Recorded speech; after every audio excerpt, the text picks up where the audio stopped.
Okay. So this is going to be a little thing for just everyone's favorite genocidal ant, Scritic. I think I heard a rat getting fucking donked on like a few thousand miles away. Ah, Scritic's strange intuition may be correct. Sounds like a Deus Ex Draconis.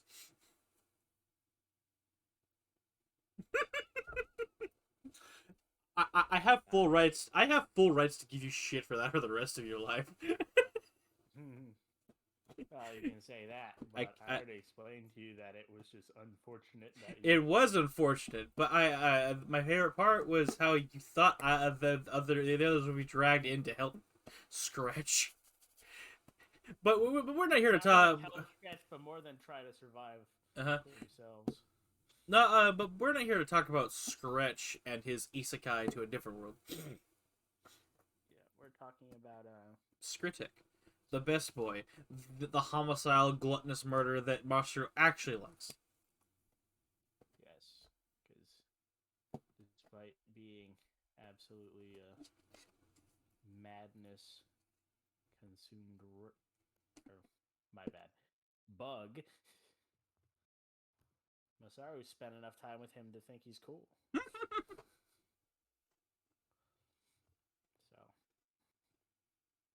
yes.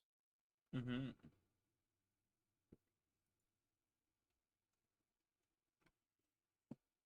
So the last thing we left off on was Skritek telling Ikit Claw to do his worst because he wants power.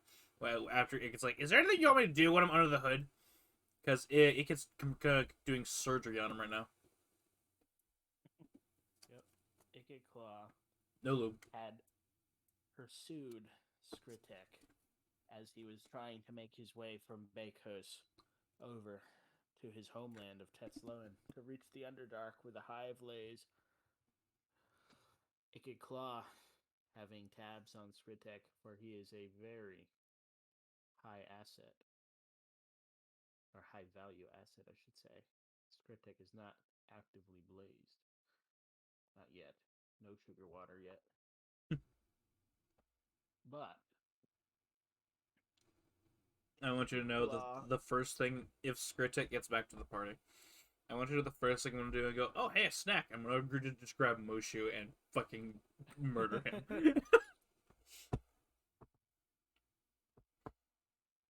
But It is my right. is your right, huh? That thing is my property. Welcome back. I joke most. I don't know about that. I'm powered by spite, so let's go. But memeage aside, Ikit Claw knew that Skritek would not take no for an answer on returning to the hive. It was something he had to do. Mm-hmm.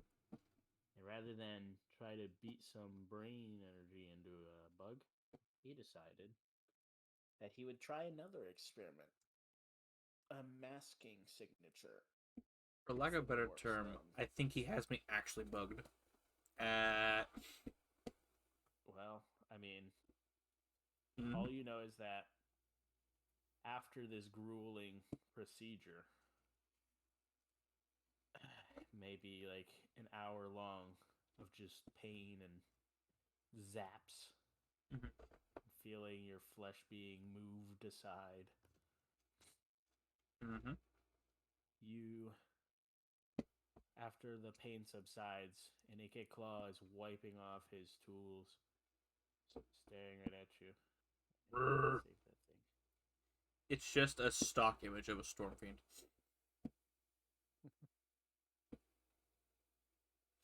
But you realize that feeling that you've always felt from the warpstone being in your chest, you could always feel it pulsating, its energy flowing. It's almost like feeling your heart going off through your chest. That feeling is gone. As Ikit Claw's procedure had masked it in a way. So it is not as visible, as detectable. Yeah. It is nestled within your insides with shielding. Deep in my guts. Yes. Ike Claw worked inside of Scrit. Where'd that fucking thing save? God damn it. I tried to save something.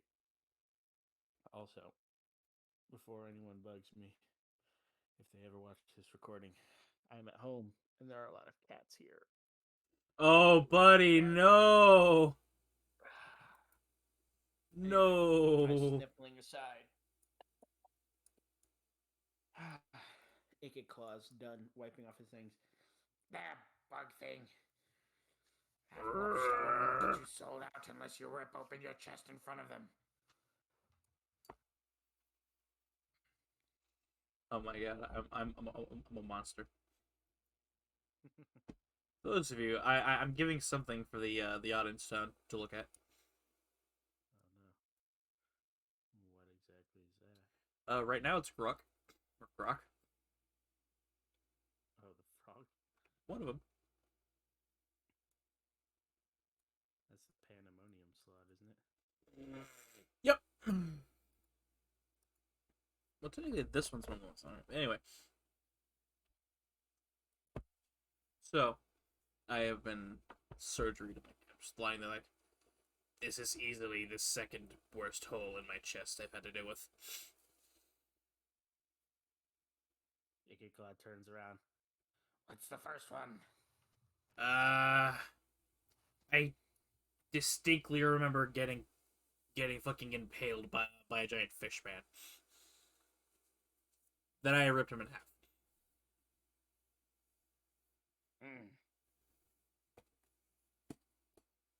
He just turns back around.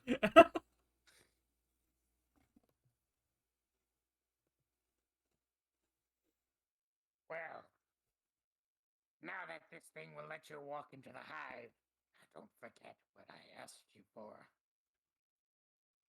A piece of the previous queen's exoskeleton. Yeah, I got it. Good. That thing is very important, especially with your development. If I can unlock some secrets of that carapace, well, the extent that I can make you put Mulder to shame. Yeah, I'm kind of surprised they don't have their hand in this. From what intel I do have. Now let's picture Squigglebottom OG. There we go. Perfect.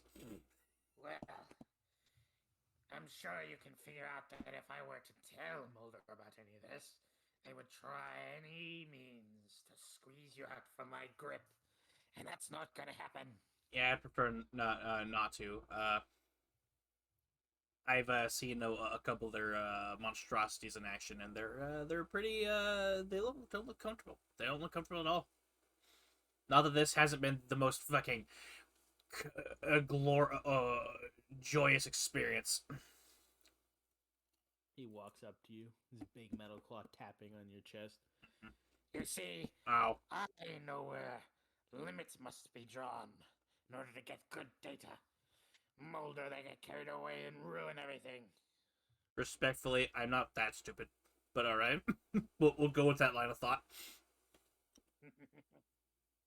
Well, I don't need you to understand. I just need you to do what I ask. Fair enough.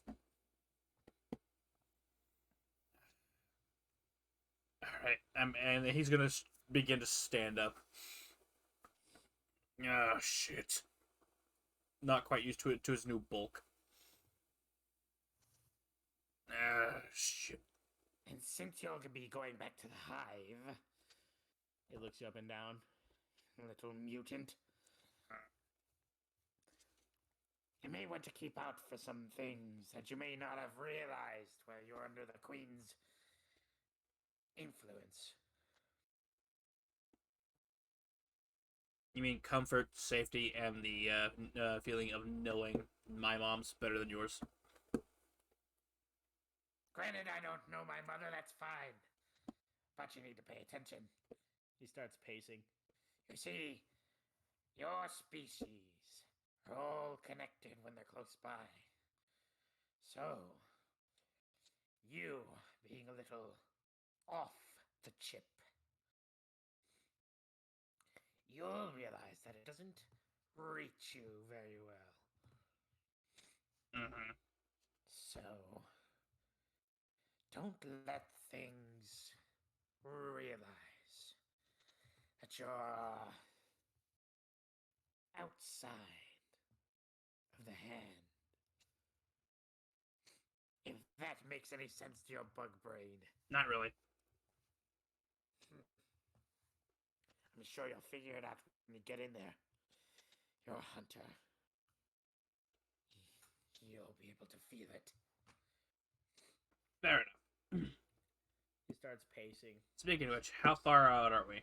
As I kind of like look across the bed, the ocean, the horizon. Well, you'll get there and I'll... He looks down. You see him look at a dial on his claw. Probably a week. Week and a half. Depends on how crazy this captain is.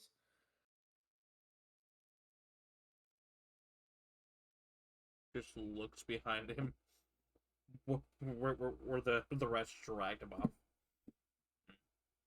I remember the captain went into his quarters to take a nap. Oh yeah, where the rest of them are just like at his door waiting to see if he comes out to subdue him, while all of his sailors and stuff have assassins and warp engineers behind them, basically keeping them hostage. And as we've seen, they do have some pretty good spells.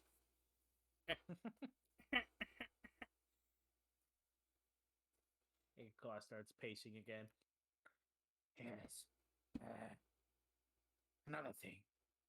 Since you'll be in the hive... He looks you up and down. No, that's a little too much.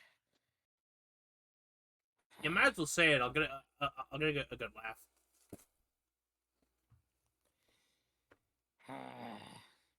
An egg cluster.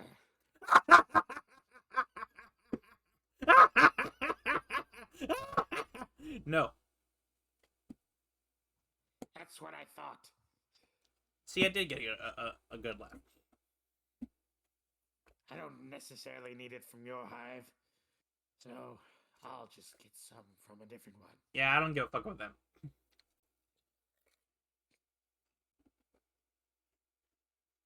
Doubtless.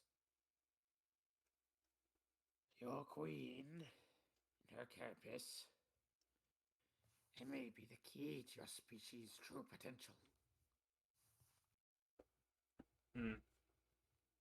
We will see.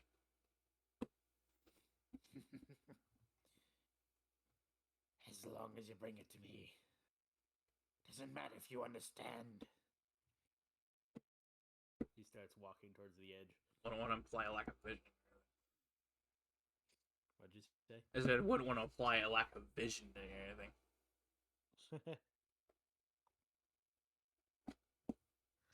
So, remember, I'll have my eyes on you.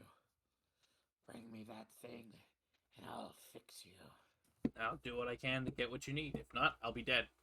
So, shrug. A damn shame. I may have to recover your body if they don't dispose of you. Right. Good luck with that.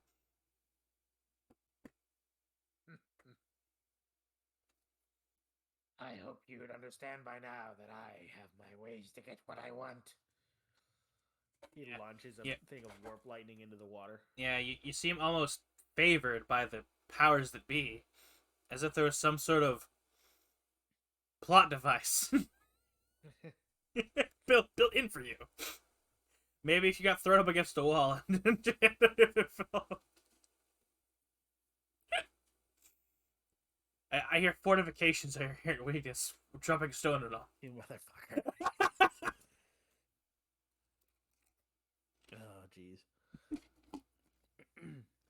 after a few moments, when he fires the warp lightning into the water, you see a submersible come out of the water.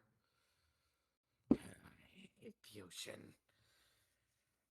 All right, leave these wretched man things. Scrit looks at it in disgust. Ocean. All of his minions leave the sailors, who are fucking relieved, getting all the knives and halberds away from them. And there's mad rats. And I'll start jumping off into the submersible. This will put everything to shame. He turns around. All right, experiment. Good luck. He hops over the edge.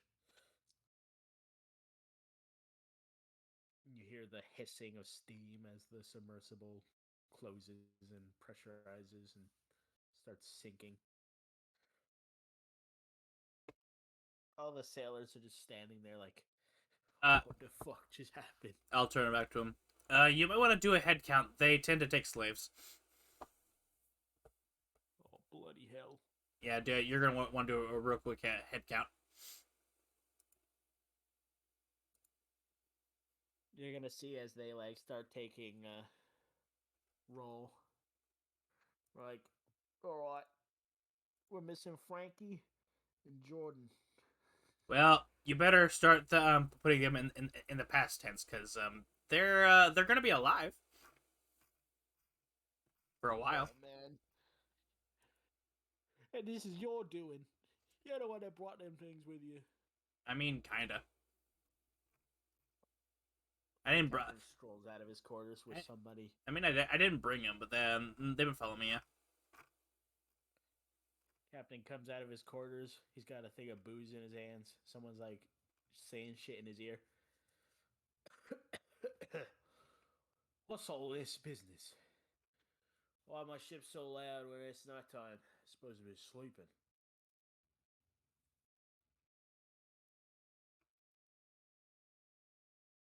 One of the sailors comes up and starts explaining everything. Oh, so he's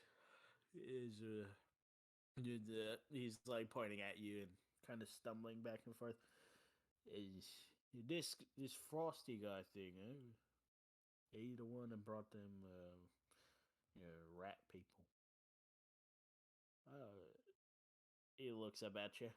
I mean, that one dude paid me quite a bit, so I don't see no problem. And the other guy behind him was like, they took two of our boys. So what are the names again? Yeah, he just keeps going over. He's like, ain't that big a deal. Maybe they just weren't on the boat when we left port. Does he look drugged? Or just drunk? He's fucked up. He's drunk off his ass. The sailors are like trying to plead with him. He's like, all right, I'm trying to sleep here. I don't need any of this nonsense. Two sailors ain't a big deal. And they're like, he's likely to get. What's wrong with you? He's likely to get mutinied by the end of this. And now, roll 20 will now be looking at Scritch. Character belt, thank you very much.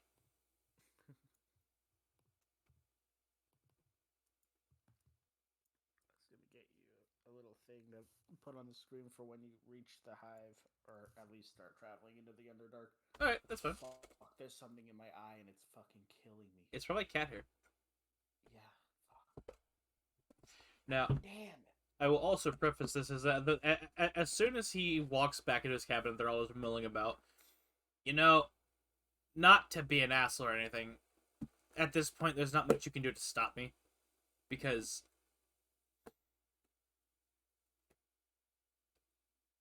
none of you can really take me, and you are paying a lot of money for this.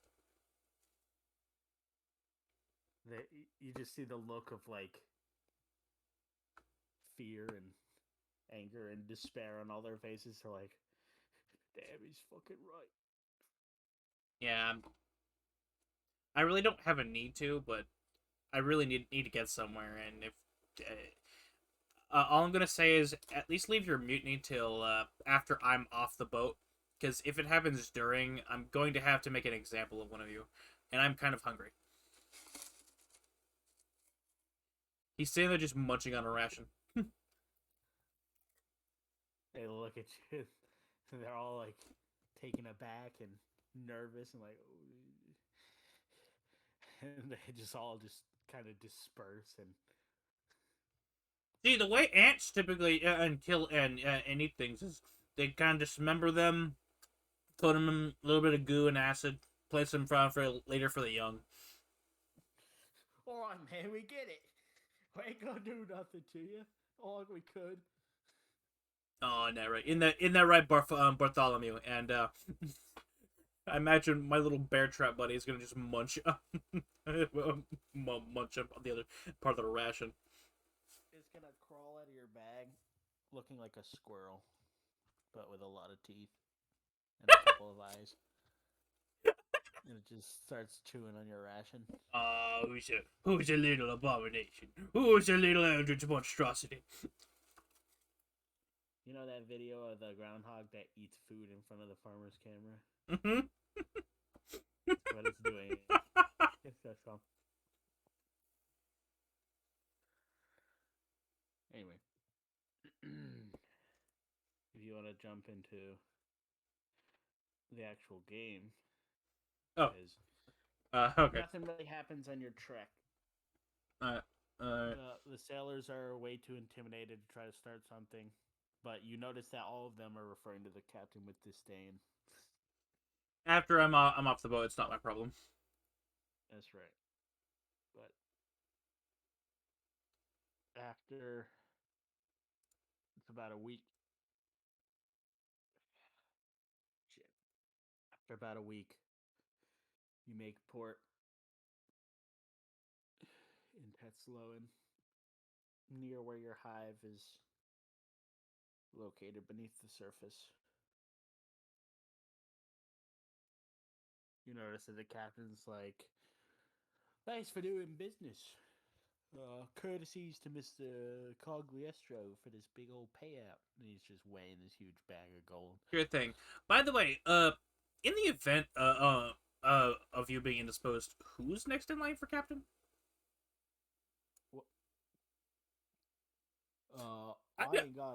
I'm just curious because I'm probably gonna be living a little longer, and I might need another ride in a few years. I'm not sure. And I don't know if you my boat up to no scallions. But typically on a boat, it'll be like what, the first mate. I mean, I guess that's the general premise. All right. Do I know who at this point? Do I know whose first mate is? The first mate was the one that was talking to you the most. Okay. I'll walk over to him, just like pat him on the shoulder. You walk up and he's like, "What do you want, you ant thing?" Oh, not much. Just and I'm waiting till the captain heads off. It's like, oh, best G some shit. The captain goes off, and he starts getting everybody riled up and taking swigs. I just want you to know which side which side of the bread you got the good fixins on, and I'll hand him a +1 short sword. He takes it. He looks at you. He's like, I'll probably be and I'll just kind of lean down him. I'll probably be out of here in about give or take another 2 weeks, maybe 3. Let's say 2 weeks from now. And the supposed to do what? See how naturally sharp that is? I do. Good man. and I'll fly off. He's like, I take it you want us to stay. Wait. If you got the rations. and then I'll boof off, just like leaving a bit of a fucking air wake in my behind me. Granted that your ability of flight, I'm just yeah. you soar towards where you know to reach the hive through the tunnels, and most of the creatures on the ground, the ones that are at least ballsy enough to try to square up with you over territory or food or anything, they can't reach you because you're flying. Noticing this, I'll actually land on the ground because he's bored. Like, I don't want to be too unsporting, and I should have gave them the first mate my +1 short sword that I think I've looted off some guy. There you go. Well, in that case, Mm-hmm. if you're landing, yeah, roll me a d20.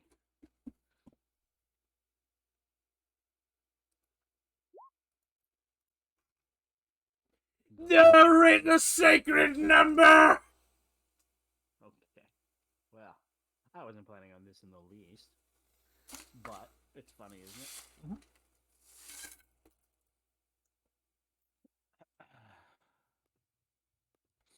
So, Scrit. Yeah. You landed because you're bored. You wanted something to try you this evening. And most of the regular wildlife, from bears to mammoths, they see you and they know you're a predator. Your size does not betray your aura of doom. It's also present that this is probably like whenever a team comes out of the underground, this is probably one of the openings they just run out of. So I'm a known shape in the eyes of these fucking monsters. Most of the creatures, yes, they still avoid you. Yep. And the 2-ish days it takes you to reach one of the tunnels that you know of, nothing really pursues you. But when you start arriving and you see the clearing that you need to reach, the cave mouth, something starts rumbling under you. Oh, I thought they didn't care. And I want you to make me a dex save. Yep, the claws are out. Question: does danger sense count towards this? Granted that you can feel it, and this is probably something that you've known of. Yes. I'm sorry, I forgot. I'm scared it wasn't a vacation, not retired. Oh. And I'm still level 11. Or no, 12. 12 in. Yeah. You'll be caught. 18. 18. All right. Scrit, you can feel the rumbling under you. And this feels like a competitor. As you dash over to the side as something sprouts from the snow and ice. It slams rocks everywhere as it comes plowing out of the ground. And you see, snaking its way out of the ground with its many legs, a Remoraz. And it looks at you. And it looks like it's found a meal. Ain't a mirror, bub. Let me get a token for it. Actually, let's see if it just pulls it up. I doubt it. If it's in the compendium. Oh, it actually is. No. Did it actually drag out, though? Small. Yeah, it takes a second. Okay, there's the Remoraz. It should be in your main folder now. or area where you get your folders, and then it'll be on the top. Did that token though.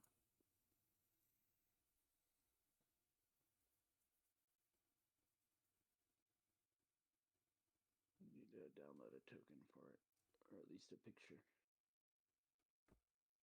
I'm just gonna do a picture. Take this moment to go and grab me a Dr. Pepper cream soda. 0 sugar. 0 sugar!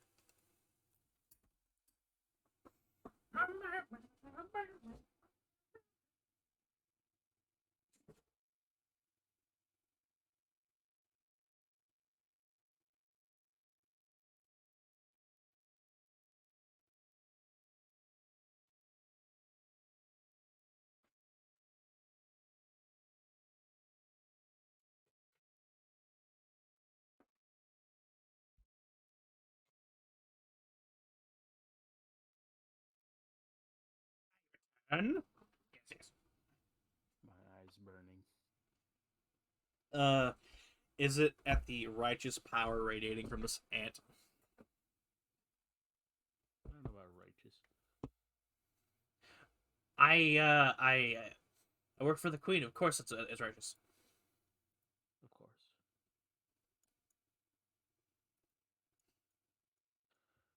All right.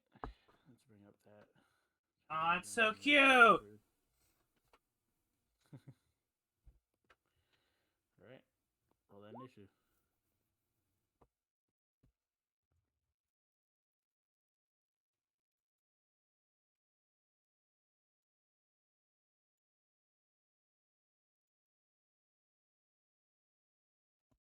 Hello there.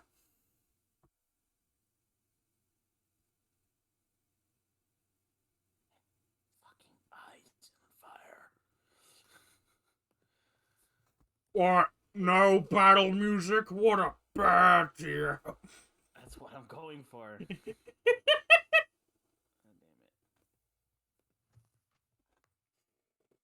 Oh my eye.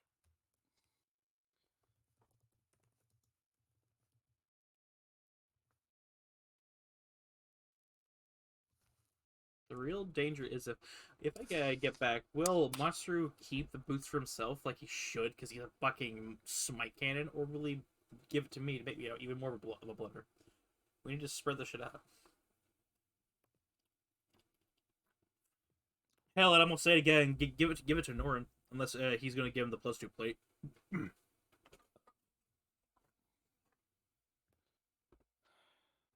Although it does smell of Scrit, so gonna need extensive bathing for those. Scrit walks up. Cheese? Oh my god. Infant blood? Fucking YouTube, piece of shit. Well, everyone that ever watched this recording, you know. Fuck YouTube. and for those who are hearing him being congested, he says YouTube, not YouTube. Yeah, YouTube. No, you in the recording right now. Fuck you. God damn it. I'm dying. Probably Masaru. Anyway. So the Remoraz goes first.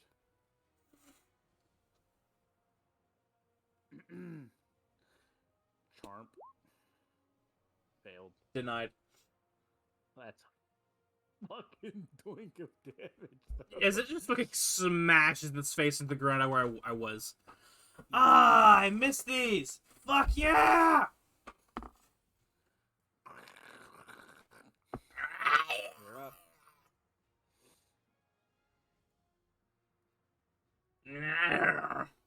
My turn.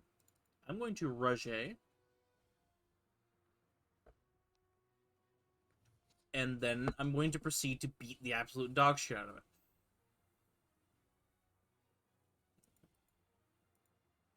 Let's see here. We're gonna... Oh, let me just up my shit, because I've had some sort of long rest past here. So, first of all, I'm going to smack the fucker with a Mortal's Edge. Just to start off correctly, Reckless. Boink. as I run up its sternum and just slash it, just almost giggling. Finally, things make sense again. Woo! I'm just gonna fucking kick off its face, and I'm going to fly about 20 feet in the air, and I'm going to action surge.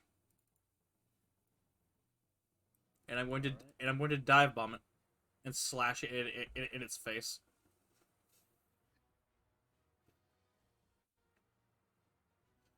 Let's see here. I believe Gluttony was the one in the main hand. Alright, main hand, Gluttony, yep. I don't think I've ever switched off the Blood Bomb.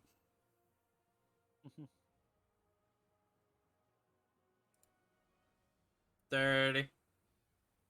That is. Alright. And it's going to be another Gluttony. 21. 21. Yep. That hits. There we go. Oh, and I didn't add Rajay damage, so let's see here. Give it. Yep. Yeah, Angie damage is 2 right now. Yeah, you attack 3 times. Yeah, so 2 for 6. Yep. And I'm just pretty much sitting there, like, floating right in front of his face. Come here! I think I should be taking damage, though. I think. Yes. Yeah, fire damage. I got to go over that. Mm-hmm. You take 96 for 3 attacks. Alright, roll it. I'm getting there. I can't fucking see. No excuses. 10 HP, I think it's my level, if I remember correctly. So 12. Yeah. There we go. So half that is 15. So I only take. Oh yeah. So actually 15. So 3 damage. 3 damage. 1, 2, 3. All right. Proceed. It's pissed. I'm hungry. It's gonna dive up at you. Yoink. 14 misses. Its head just shoots past you as you fly over to the side. Oh, these are so maneuverable. Oh, God, I should do this more often.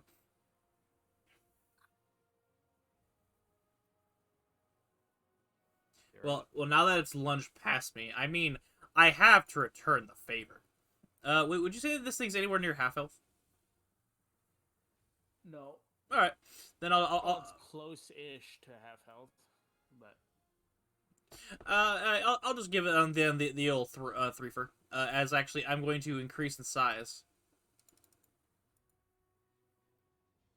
Big fella. Big man walking. And I'm just going to lay into into the back of it. 24. As I'm not doing reckless this time.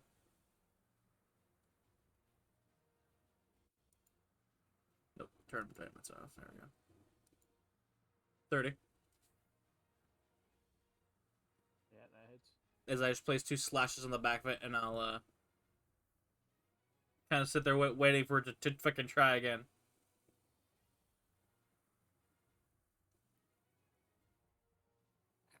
As I'm now only a little bit smaller than this thing. Yeah. Can I make a screech and intimidate it, maybe? For my free action chain? What's up? Can I intimidate it as a free action chain? Sure. Free!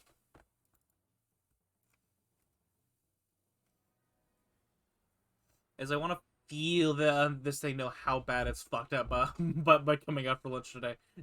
Plus 0? Hell yeah. Wonder where my charisma went!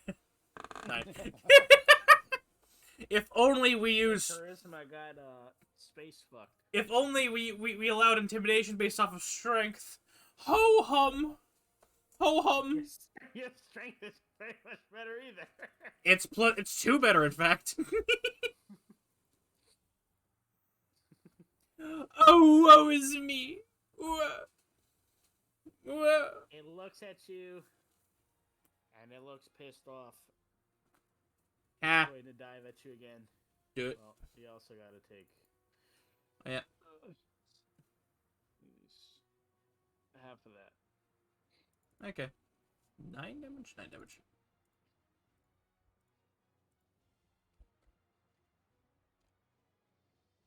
It's going to shoot at you with a bite. Miss. Oh my god! It's crit failed 3 times in a row. I'm just that good. So dumb. Alright, you're up again. Yeehaw. I'm going to get to a range where this isn't what's the word? At disadvantage for ranged. And then I'm going to level my regular ram at it. And if I remember correctly, regular ram is +7 to hit. Maybe I'll miss this time. Come on. 9. So just although it is aware that the space right next to it just did blow up because I spent all 3 charges. It'll be on the recording. I am an ant on my word. I'm like, ah, shit. Now that just wasn't nice. As a bonus action, I'm going to activate. Which am I going to activate? Ah, yes, the Storm Rune. I'm going to activate my Storm Rune, Shine. Alrighty.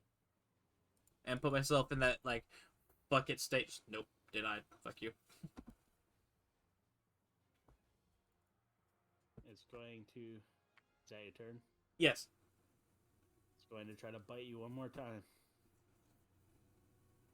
No. Let's see here. I'm going to give it disadvantage on that one. Got him. As it has been. Why are you aiming right after image? Come on, give me a chance. That uses my reaction. There we go. As it leaps through where I was. Hee-haw. I'm going to hit it. I'm going to get back at it again, good folks. Gluttony. Gluttony. Miss. And now Blood Moss seeming a little neglected. Yeah, miss. So I get one good slice on it, and it starts writhing. I guess just like. Ah! It starts curling up and like shooting back from being slashed right in the face. Maybe I should move forward and hit him. This thing is going to check something. No, Mad. it's dumb as hell. Also,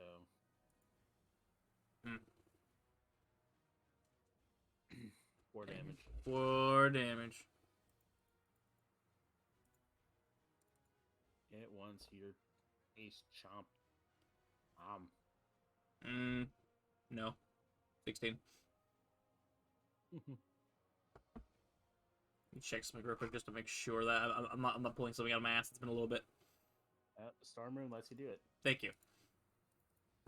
Look, Kagaz don't got it. I haven't played Scrit in a little while, and Norin does have it. Does he? Right. Yeah, he used it last boss battle. Look, I describe it in a very specific way, and you're different, so it's not the same. And like, I'm like, really cool. I mean, Anyway, yes. It lets you use your reaction to change a roll from, or give a roll advantage or disadvantage. Thank you. All right, these are going to be reckless. Oh, also here's a D6 from the last round, for the one that did hit. 4 damage. Bad. Okay. I don't think I rolled giant smite for the last one that hit. Fair enough. Yep. So these are reckless. Slash. Womp. Slash. 30. Slash! Oh, actually, hang on. Take some of that damage out. Let's see. Your giant take 2... 4... No. 5... 7 out. Yeah, take 7 out, yeah. This thing is fucked up.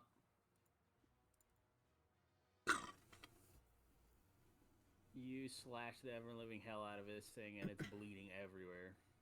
I'm not gonna do this at advantage. I'll flip it off.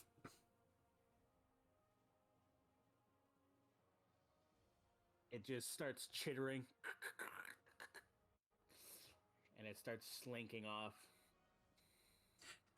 No! And it's gonna disengage and start.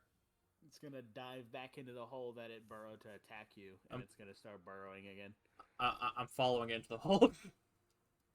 It can only burrow 20 feet, so yeah. Yeah, I'm turning this into Looney Tunes chase. So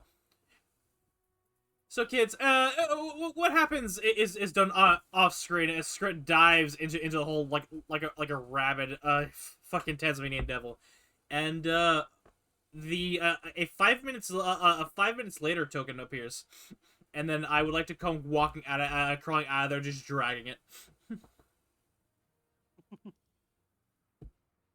No head. It is dead. Mm-hmm. And I'm going to drag as much of it as I can down the tunnel after me. It'll be nice if I bring takeout back for the kids. So I'll fashion some sort of fucking massive sled out of nearby wood or something. Just like, it's not... It's honest work. He's somewhat of a crafter. He's a little rusty. Alright, so I start dragging the Remorhaz corpse out behind me. I'm having a lovely time. And I'm probably going to kill scavengers just like over the however long it takes to get down through the tunnels. Fuck off, Amazon! Oh my god. Fuck YouTube. Piece of shit. Fucking ads every fucking video. And suck my balls and cock. Then rinse their fucking mouths in battery acid for all I care. Yeah. Pieces of shit. Yeah. Anyway. So. You drag the Remorhaz behind you as you enter the tunnel. Yep. Leading to your hive. Yep. It takes you a couple of hours, but you know by heart the way to navigate through all the dead ends that are left to basically trap individuals. There's just a couple chunks torn out of the Remorhaz. I'm just chewing on. Spicy. But hopefully that's the right link. Yes.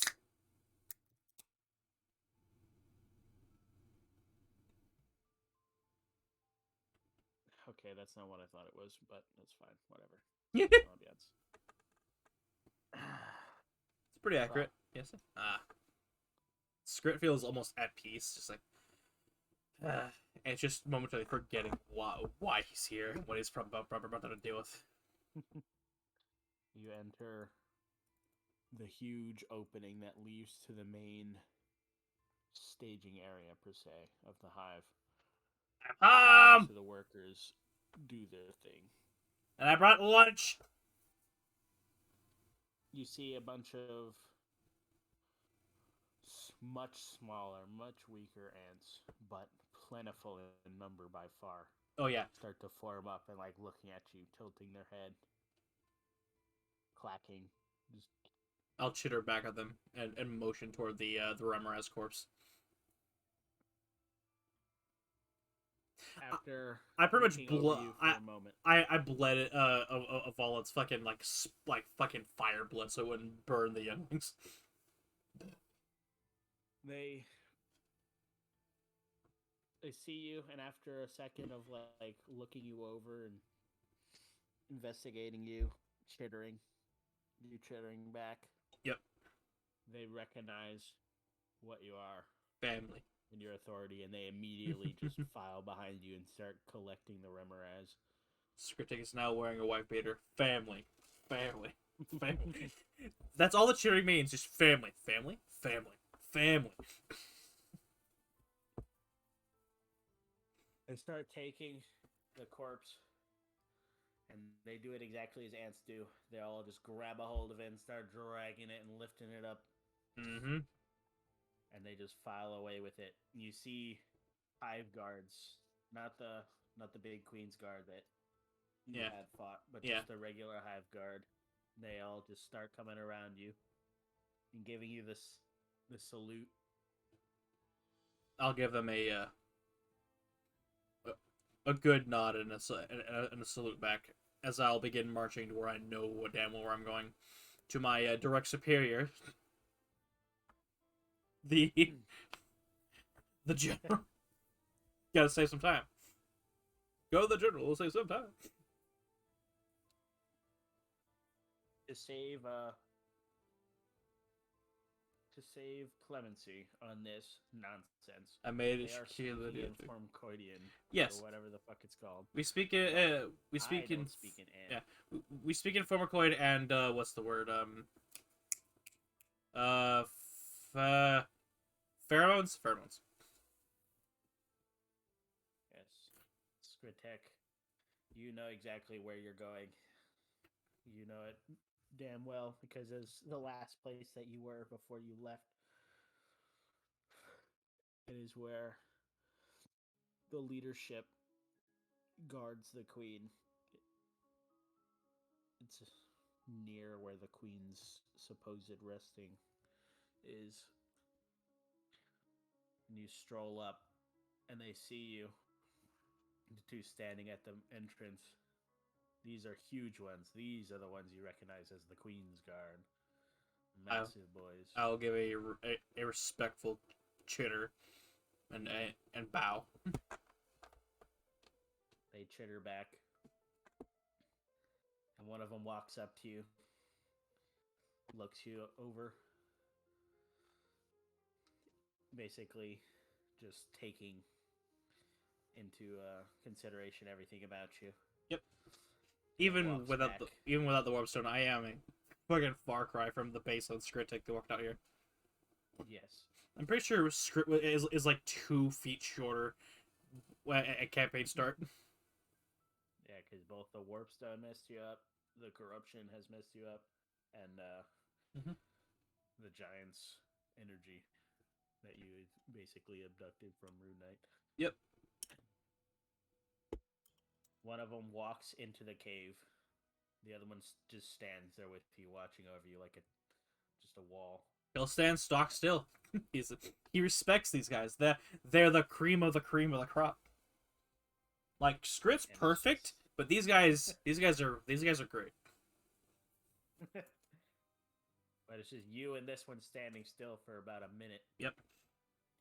And then out comes one of the generals. Mungo. You know, there's 3 of them. Yes. And it comes walking up, hunched over, large muscles and everything. Or quote-unquote muscles. It's just very burly and huge. Thick chitin. Yes. You can see that it's got a huge hammer on its back. Critic of the Vanguard. Yes, my general. It's just looking over you. You're all much different. The outside world. What has it done? There is much different out there, and much to take. Good. That's what you're built for. Always. Come. The generals will see you now. And it just starts walking, and the guard that had gotten the general to come out here just resumes his post. There's a brick wall at the edge of the cavern. As he should. You walk in after the general. Yes. And you can see the other 2 standing there with their arms crossed, and they're chittering something to each other. They see you enter.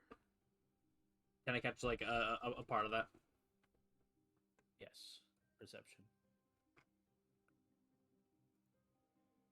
19. You catch a little bit where one of them, it looks to be a very nimble, similar to yourself, not as bulky as the hammer one. It's a very nimble one, and it has 2 chakrams. It's chittering something to the one that's got the sword and shield on its hips. It's like, Thank God. They don't usually return all the way. and then they'll see you. They'll basically form up and have these posts that they're standing on as you're basically there. I will do a respectful bow. Like, at the waist, hand in front of my chest. The most polite Scrit has ever been known to. There's almost reverence in his posture. This is essentially the hive. Yeah, this is essentially the hive's government. The queen is the queen, but these guys are. These guys are the ones that enforce the queen's will to the letter. Yes. The only one to do such to any more extent than them is the hand. The hand of the queen. Hand of the queen. The chakram one steps forward. Young Scritic. Champion of the Vanguard's 2nd class. What brings you back to the Great Hive? I bring much to report, as well as some. He kind of paused for a second. Grim tidings. The shield one kind of like looks around a bit. The hammer one scratches under its mandibles. The chakram one leans in. Usually, the scout class is there to send reports. Grim tidings. Is this necessary that you must bring yourself here? Yes. Because before this is out, I may need to be disposed of. Well, The 2 other ones kind of balk at this, and the chakram one's like got his hands up. grim indeed. Young Scritic, speak. We will hear of this now. Thank you, thank you, my general. And he will begin to recount his entire tale thus far, including the bits with Ikit Claw. When you first mention Ikit Claw. Yeah, I say it with the shield. appropriate amount of disgust. The one with the shield and sword steps forward, and you can see in its face, like, even though Ant Face isn't as expressionful, but you see We do our best. rage. And give me a perception check.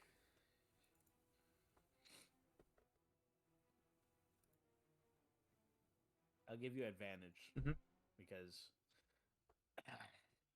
But when the shield one steps forward in its anger, and it's stifled by the chakram one, when you're looking at it from your kneeling position, you look up.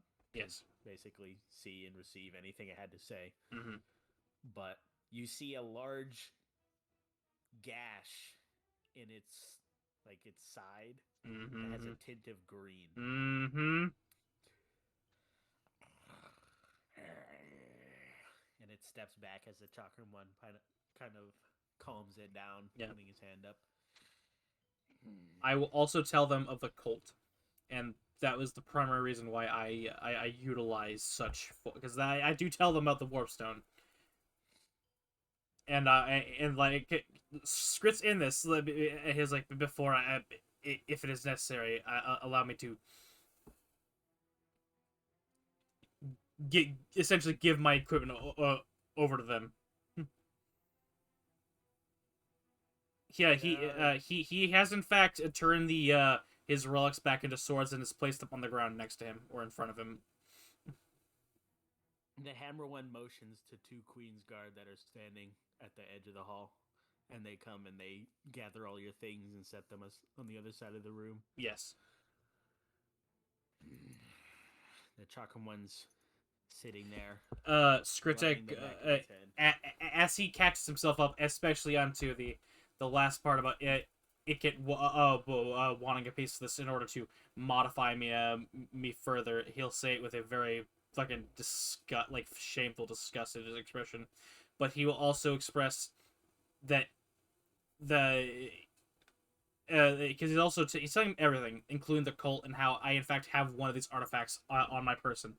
You've actually told them before. Yeah, to the Queen I have, and I will actually I'm taking Cataclysm off of me, and I will gingerly hand it toward the guy with the hammer because I think he can appreciate the big donker. It does take it, and the general just holds it up, looking at it. See what I mean? Fine piece of doom right here. And it sets it in the pile as well. Careful, it attempts to attach itself to whatever is holding it currently, as the tattoo is going to start fading from my hand. You notice that it doesn't try to do anything to the general. Yes, and I'll chalk that up in my report to that essentially being the dark power that's been. I have been thoroughly removed from the standard strata of Vanguard, and I will discuss the pros and cons to the whole ordeal with my mutation route that wasn't covered by the scout report, and I'll list the strengths of attaining new ability as such mutating my wings, as I will show that I in fact have those retractable fuckers. As well as a change in my physical stat line, ergo my intelligence has been shifting and my musculature has been thickening.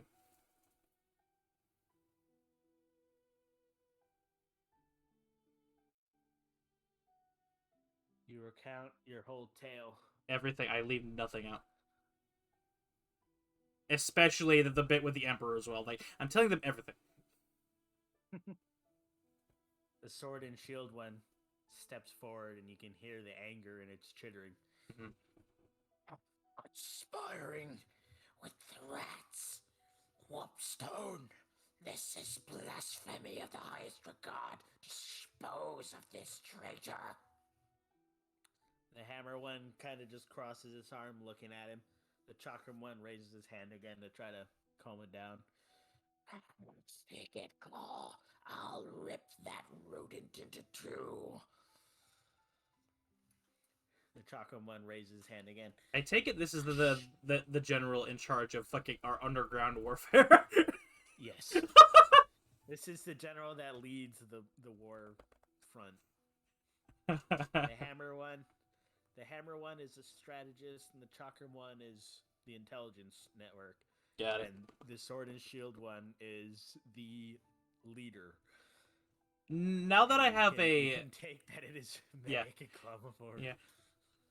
Now that I'm actually back and I can make a thorough comparison, how do these guys on average compare to the very midline of what I've seen of the demon generals? Like probably Lao Sol. What you've seen of the demon generals? Yeah. Because you could probably think that. Because I've only ever seen Lao Sol and Actually, no. I'm gonna use as comparison Monster's mom, because she seems to be the baseline for that, and I've seen her fight more stuff. I've only ever pissed off Lao Sol and Sun Wukong. Give me a perception check. Advantage? Yes. Yeah. Granted that you squared up with Masaru's mom. 23. You could say that we're a general to fight a demon general in 1v1 combat. It'd be pretty well matched. Okay, good. I just wanted to know though what would happen if I decided that life was worth living, and there's 3 of these in front of me. They would be able to pull quite some weight if they were to fight something like Scritek's disarmed, and he's already not. He doesn't have his heart in it. He gonna die. He's going the full in, like, for the queen route. But the sword and shield one gets hushed by the chakram one, and it steps back, and you can see it like pulling itself together, not letting its anger take it. The chakram one steps forward. Like, Scrit is full on like forehead to the ground, like bowing. You know the Japanese bow. He is fully on his knees. Yeah. he's in the full. Yep. Damn, I can't remember what it's actually called. But yeah, it's that one. The only difference is that his arms are out and his knuckles are on the floor. Just. Yeah, he's basically like getting ready to lock me up kind of thing. Yes. The sword and shield one is, you can still hear it basically mumbling, chittering to itself as it's standing back there, and the chalk one steps forward. Scritic. The Vanguard. They do much for the Hive. Just because they're not here doesn't mean they're worthless. Raise your head. Slowly he will do so. You'll see it's basically standing forward. Not right up to you, but like maybe a step or two in front of the other two. The Vanguard. They go out into the world for the Hive. They take on the dangers of the world. They take on the risks. And they must decide things for themselves. That is the difference of the Vanguard. Speaking of which, have I felt the Queen's song since I walked in? You have. All right. It's echoed in your mind. Good. It's what made you, when you first entered it, it's basically what made you, like, almost forget all of the strife you've been through. Yes.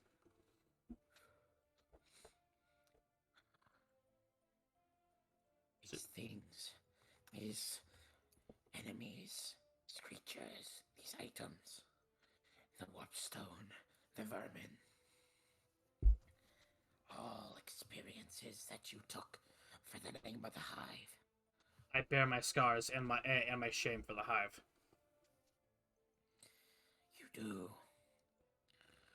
It chitters and it steps back. The hammer one steps forward. Much has changed about you. Your size, your strength. You have been warped. Be it at the hands of the Dark Power, be it at the hands of the vermin's schemes. You are different than the Scritic that left the Hive. In some aspects, much, and in some other aspects, too little. It steps back, chittering.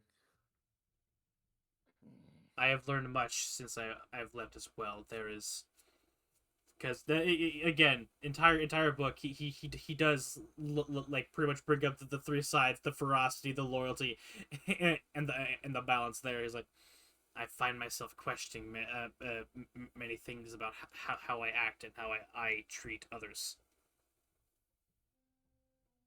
It for whatever happens at the end of this, know that I am glad I have felt some peace.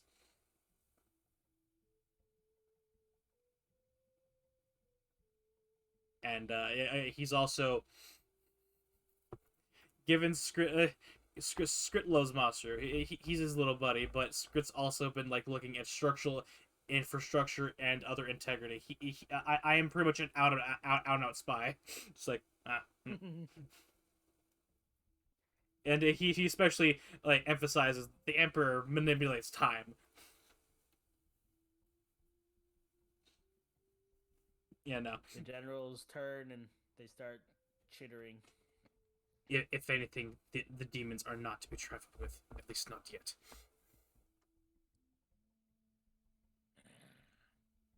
The demons are far from us. And I will say that given we are so constricted in our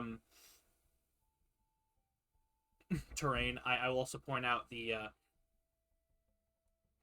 the current plans of expanding toward the other island, where those other people are like. That is why I sent back with a scout my report based on that. Yes. Yes. We had read through that report. A scouting party has been sent to confirm your claims. Thank you, General. They should be returning soon when they've scoured the rest of that part of the continent. Now, when they say scouting party, Huh? it's a scouting party. Because I know some words can conflict, like scouting party, war host, swarm. Yeah, indeed. They did send quite a handful to go investigate that place and make sure that your claims were That's fine. correct and that they could find basically a landing point. Pretty much. They have to make sure that there's no creatures under that place so that they can move in. And again, Skritek, he gave the barbarians. They're strong, but they're not tactically accurate. Yeah. Yeah. Yeah. They're kind of just throw muscle at problem till go Yeah. away. So if we just build a fucking hole underneath, I mean. Anyway, Skritek Skritek, you've been telling your people everything you knew. I'm like, you been knew that's what I was doing. I'm out here I'm called a vanguard. I'm like, we're out here figuring out where our place in the world is, brother. And we like being at the top of the food chain. It's not like we're not willing to do commerce. We just gotta figure that shit out first. The Chakram one steps forward a little bit again. Maybe there'll be a fourth general of commerce soon. Who knows? Generals must discuss things. And how do they react to the thing about the queen's chitting?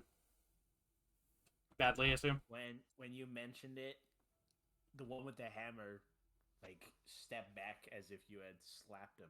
Yeah, so Skritek just says that's what he requested, and I will brook no subterfuge or espionage. And you could hear whatever the one with the sword and shield was holding when you said that. Whatever it was holding is gone. It broke. Yeah. My potion bottle.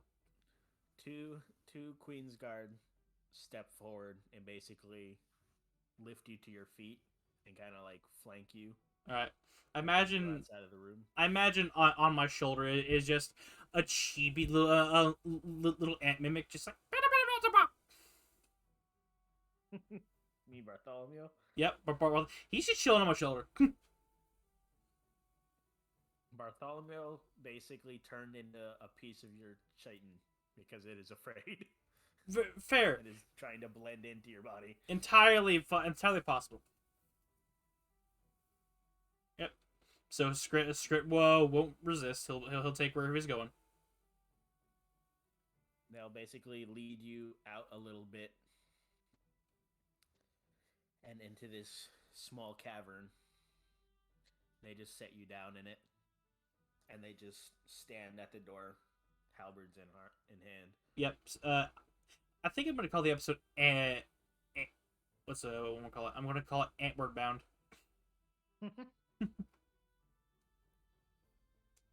But yep, Scrit will maintain military integrity and will just pretty much stand at attention. They just stand there looking at you, not saying a word. Scrit will say a word either. Stand stock still. And what feels like you can't even really tell, but you're in there waiting. Could be like a few minutes, could be an hour, could be a few hours, but it's just the silence of Skritek standing there. I imagine they're surprised when they figured out that I've been knew that the queen just reincarnates. That is another thing that took them aback when you mentioned it. What I'm really afraid of is that the hand walks through the door. It's like, oh shit! Because if they can square up against a demon general and be like, all right, it's a moderately even fight, probably on the lower scale. If the hand walks into the situation, hi, I am your de facto king. Ah, yes. Fuck.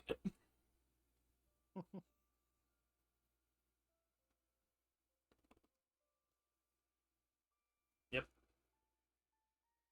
Let me change the music to a more dark tone. Yep. Oh, wrong one.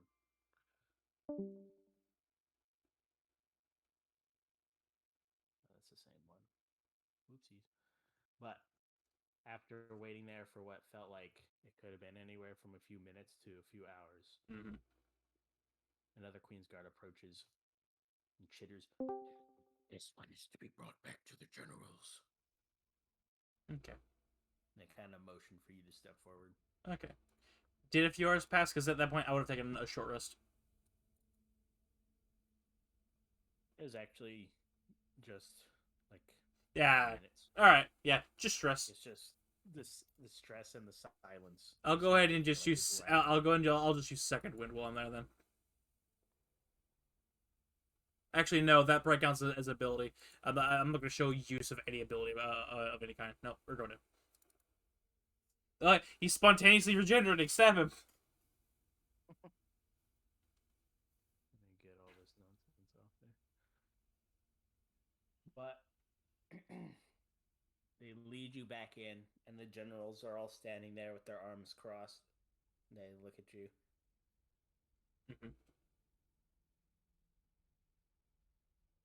The Chakram one steps forward again. Critic of the Vanguard. For the greatness you've done for the Hive, you are honored. And the two generals behind kind of nod. But with what you've done, the extent at which you've been changed, the dark influence you've taken upon yourself, you are dangerous to her greatness. A lot. And the Hive. Yeah.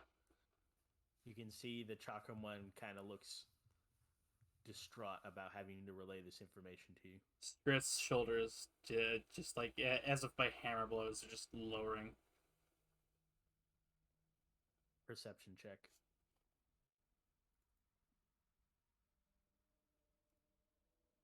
23. As this news is hitting you like a bus, and you're falling into the depths of despair, you can see behind the generals in the shadows of the cavern, like right at the edge, you see two eyes staring. What kind of eyes? The sword and shield one steps forward.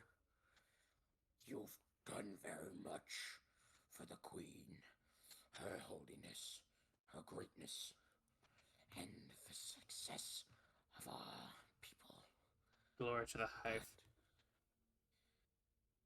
But this will be honored by all of the Frost Hive, and you will be granted a swift and honorable death. And the sword and shield walks up to you and puts his hand on the back of your head. Great Critic, champion of the Vanguard's second class, your name will be honored by all Formicoids. Your sacrifice, great, beyond that of any other of the Vanguard. Then it'll step back. May I make one request? Make your request, Scritic. If any overworlders come looking for me, especially one called Master. What's how you pronounce his full name? Inagami. Masaru Inagami. Thank you. I was it was like something got me. Especially one called Master Inugami. I plead that much of my accomplishments would not have been able to happen without him and his team. I ask that if they come looking, do not kill them. Just send them away. The Chakram one looks over at the Sword and Shield one and looks back at you. Give credit to Outlanders. Both honorable and humble. A great soul in you, Scritic. Yeah, the he's not even trying to hide how sad he is. He's just trying to get the one last thing. So if anyone does come looking for him, they aren't fucked over by thousands of ants.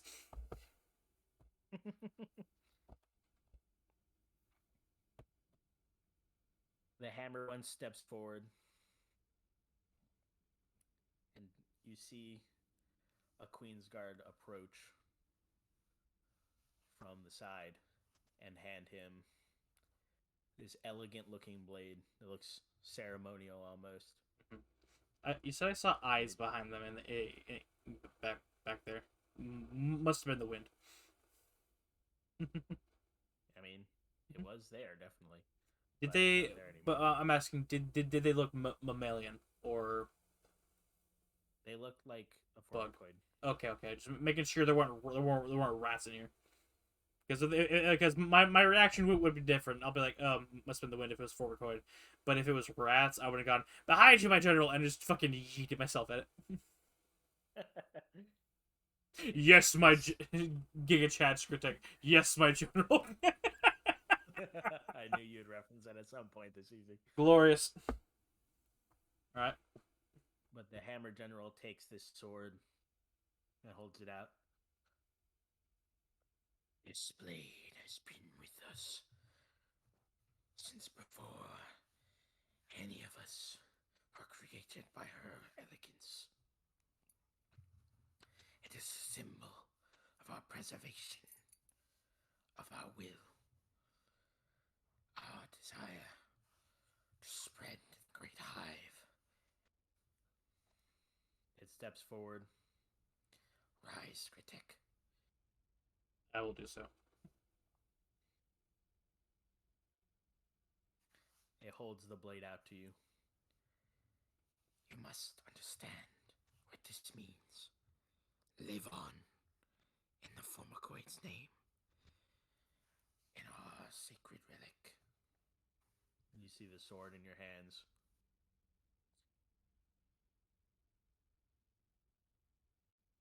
They step I'll nod. back. I'll nod. Would I know how to do this to give me the least amount of pain as possible? Probably just like upward or downward through the sternum or upward into the brain. Either one of those would work. All right, I'll probably do downward for the least amount of blood. As you set it up, what's Mason doing in here, a little shitter? Get his ass at it. As you set it up, the generals, they all do like a salute to you, nodding their heads. And you're getting ready to pull it down, and you hear the echoing of the song in your head. And as you bring it to your chest and you're getting ready to drive it in, the song stops. And you see the generals in front of you just all shoot up. So Scrit. And then you hear the clunking Boom. of heavy feet. Boom. Boom. As the hand of the queen steps out in its huge hulking frame. Like, you see on its back.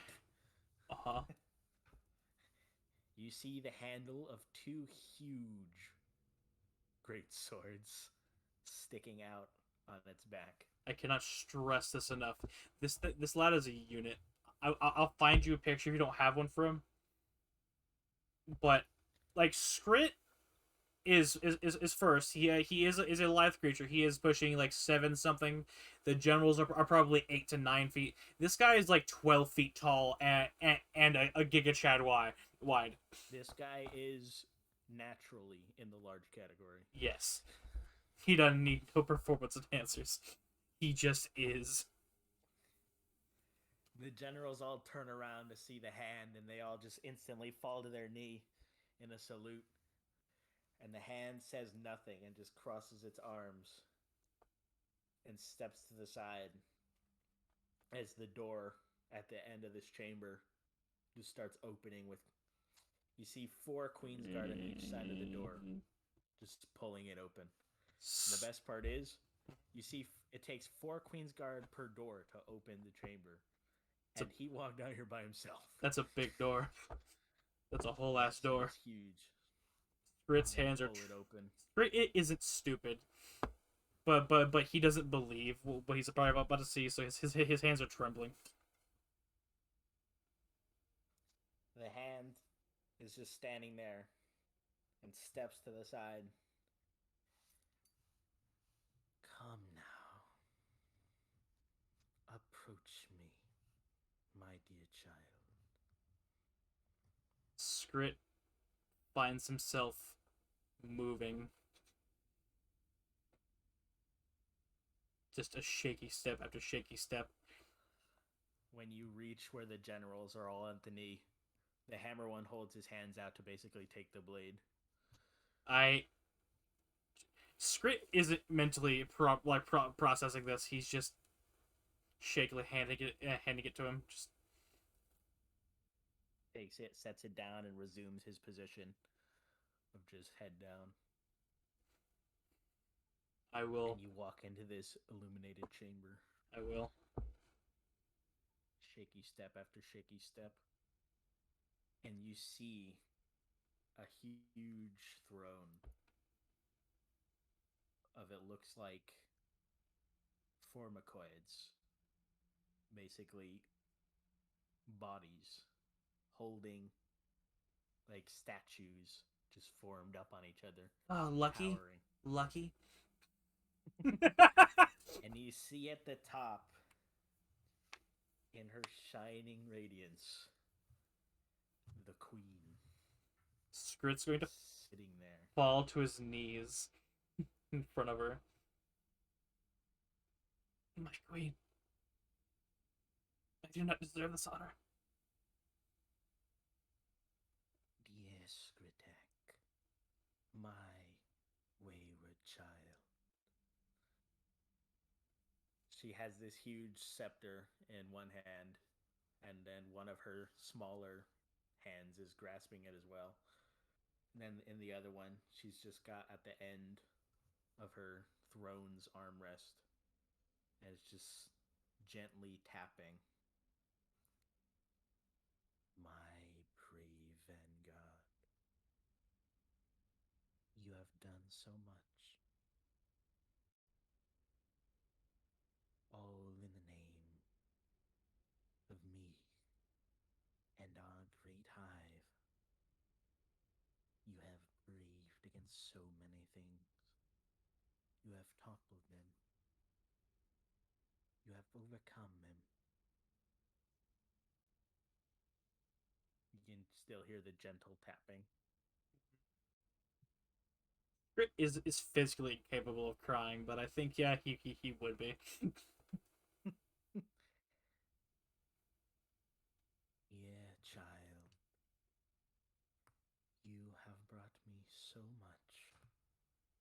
You have told us so much of the outside world. You have done your duty so elegantly. You can hear just the gentle tapping echoing throughout the cavern. Not a single other noise other than her voice. Yeah, Scrit wouldn't dare interrupt her. Just, nope. He disagrees. He thinks he can do more, but obviously the queen can't be wrong. So he's he's currently blue screening right now.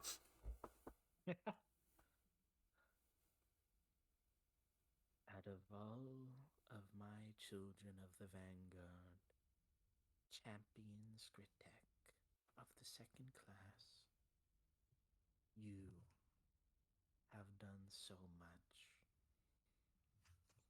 You have brought me so much to benefit, to spread across all of our family. You can hear what sounds like chitin being stepped on, as you can hear the steps. How big is she naturally? Like, besides the egg sac? You can see that she's currently disconnected from the egg sac.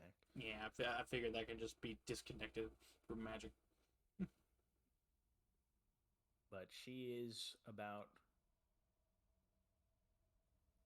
just a little shorter than the hand, like maybe about 10 So, feet. probably in the same like smaller category. Like she's large, but she doesn't have the mass. Yeah. Thin. Yep. Got it. But still naturally large, so Scrit's just still sitting there like, yeah. Oh my god, my gold stars! I'll go to the fridge.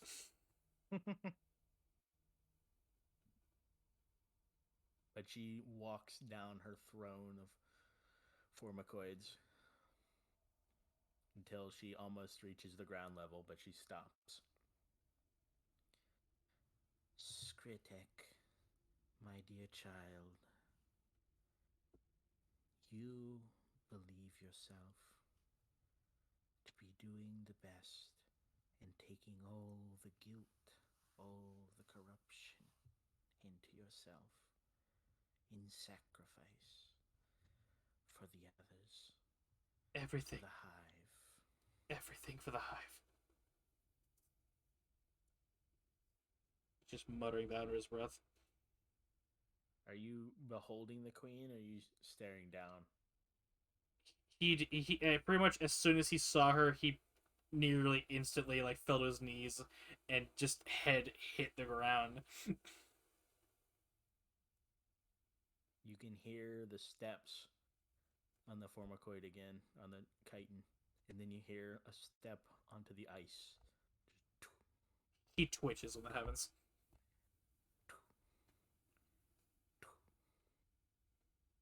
And it sounds like it stops like a few feet away from you. He is very tense, just like, oh my god, oh my god, oh my god, oh my god. Like it's gone from blue screen to just black screen. He's almost like his bodily functions are shutting down except for his ears. You hear a gentle tap on the ice from her scepter. And you can basically just feel it at this point with how much you're receptive to any sort of sound or movement. But you can just feel, as you can feel the queen basically bending forward. And you feel her gentle claws just on the back of your head.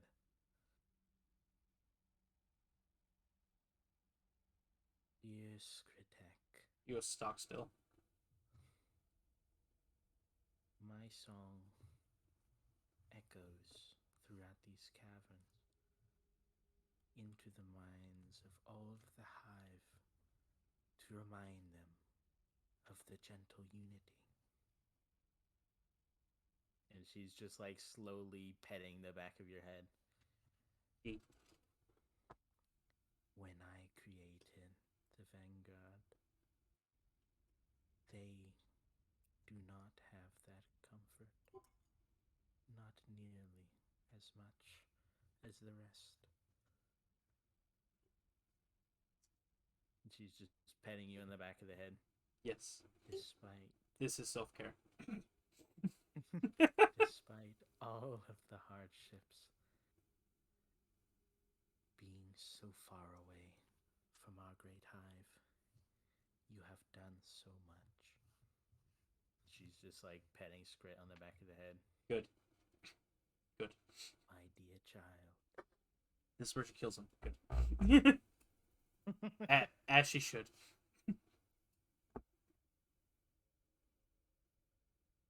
Your very existence was made for this.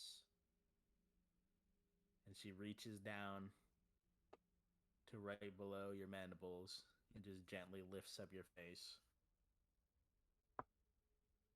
And he'll look up.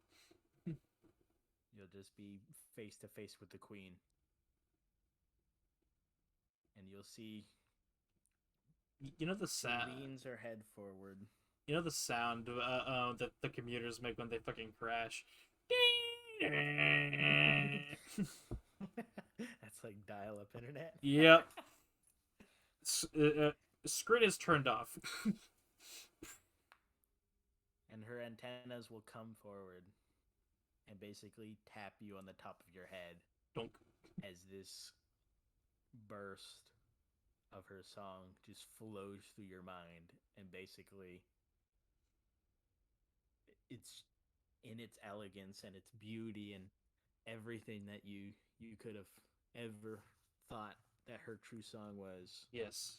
Like from her to you kind, not just the broadcasted one. Mm. It just hits you and sends you through a wave of absolute euphoria. Yes. And it feels like heaven could never compete with this. Yes. When And I you're die, just I want to be that throne. Absolutely. You're absolutely stunned. Yes. She has advantage on all melee.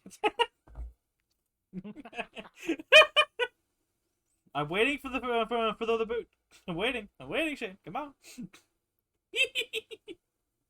Jokes, just. And her hand just glides on the side of Skritek's face. Dear Skritek, do not forget this melody. For the hive needs you. And her hand gently slides off of your face. And she steps up. And you watch as she just stands there. And imagine she heard what was said in the chamber. Yes. You can tell that she knows everything. Okay, good. Okay, so Scrit, he's not going to ask if she doesn't do anything about it, but he's like, so am I getting the piece of chicken? But he's not going to say that. If she does nothing, he's not taking it. He could not possibly say anything in her presence right now. He might as well have be on the verge of passing out. But you hear basically several clicks and chitters from the throne. Ah, they're alive. Fantastic. As you see a whole bunch of them just start falling out, just clambering forward. And they basically just... You watch your queen just sit down as Formoquates just come down and grab her and basically serve as an extension of her throne as they just start pulling her back and just pulling her back towards the top of the throne. Mm-hmm. And she's just sitting there in her regalness. Nanomachines. And it just pulls her back to the top of the throne, and they all just resume not moving at all. Good. As their duty is. As their place is. Dear Skritek, very much that you ask when you need a piece of my old self. You see her motion one of her hands over to the side, and a handful of Formoquates break away from the throne and basically start clambering up a little tunnel that's in the back.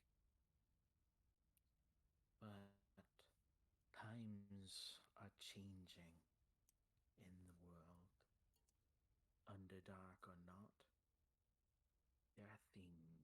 must do, things we must discover in order to thrive. For the glory of the hive. And after a moment, they Good. clamber back down. Scrit's starting to come back online. Like, where am I? Oh shit! Right, he turns off again. And then they clamber forward, and a handful of ants just basically stroll towards you. And they basically break off and then start going into the throne again, except for one. Just in a little clawed hand and just straight up bowing to you is just a strip of chitin.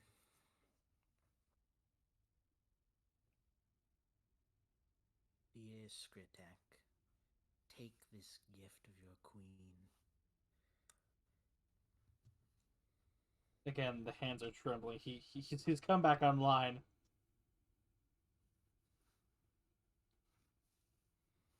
And he's taken the... How big relative to him is this fucking... It's about the size of a short sword. Oh, lovely. Right.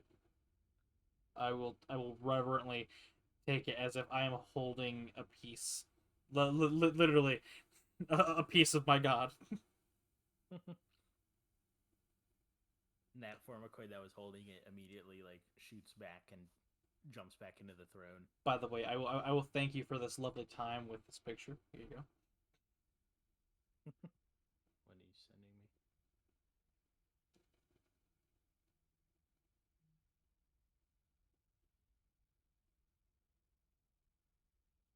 You texted to me? Yeah, I did. God damn it. I had changed. Yeah. What is this? Let's see. Bruh. Why? Because I'm a fiend.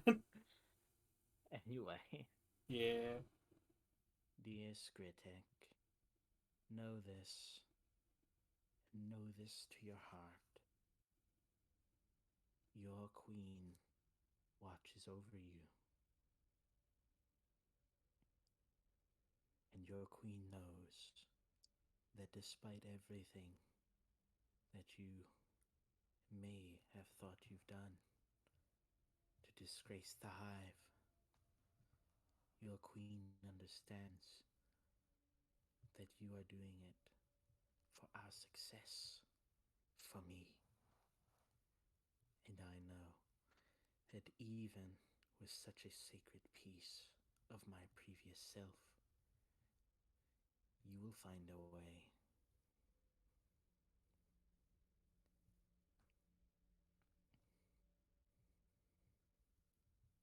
I will bow as deep as I can. Just thank you, my queen.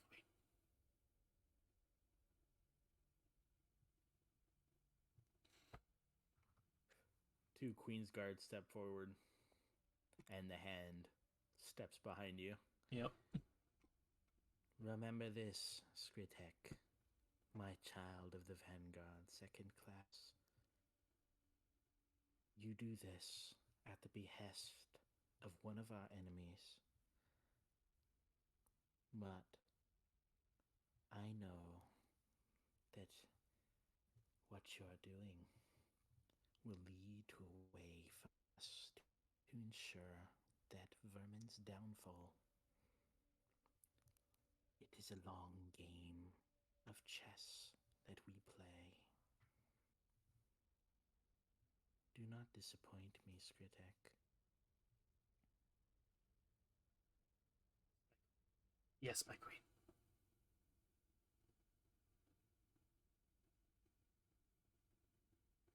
And he will stand Are up. you looking up at her, or are you bowing again? I am looking up at her, pride welling in my chest. She leans back in her chair, and she goes back to this nonchalant, sort of resting position.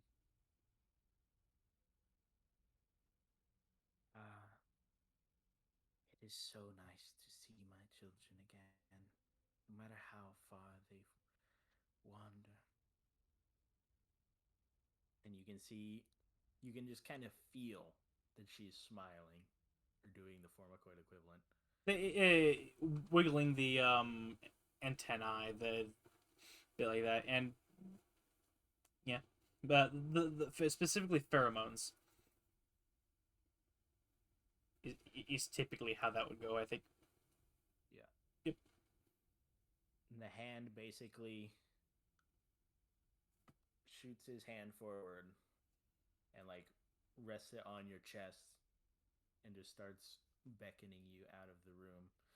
I'll do so. There is no chance that he would resist any of this. He's like, I get to live, as well as tacit approval to go to pretty much do what you can, Skritek. But remember, down the line, once you get all the cool shit, remember what the rats did to us. Yeah, Scrit intends to honor his deal. Just know that down the line, when I get a chance, yeah, I'm going to come back again with another gift. It's going to be a mechanical Ratman suit and his head, separate. And you're basically led out of this huge chamber. By the way, let me give a nice description of the chamber. Now that you're functioning and not in absolute stun, but this chamber is hugely lit. The word of the day is rapture. These glowing crystals lining the walls. The ice is just absolutely elegant and polished. And there's this massive throne of Formicoid bodies just holding up the queen. Luckiest. And you could tell that they were basically built for acting as her throne because they do not look the same as the worker class or the warrior class or anything like that. They are most likely the strongest creatures here. Physically and fucking ferociously. They are the proper Praetorian guards.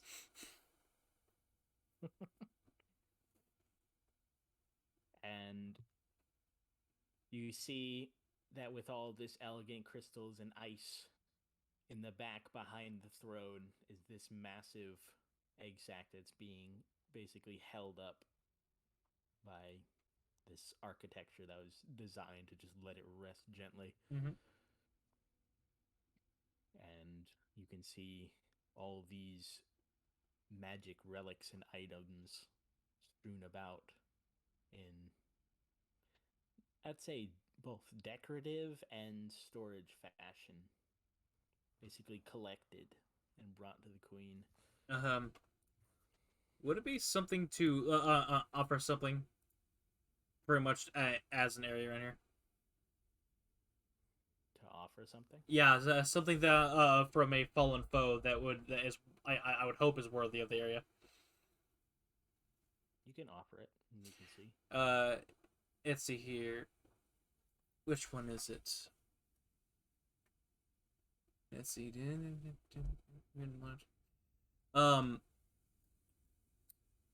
me look at the other one before I do anything. All right.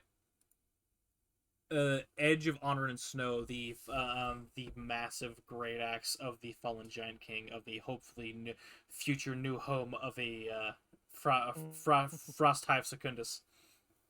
His personal weapon.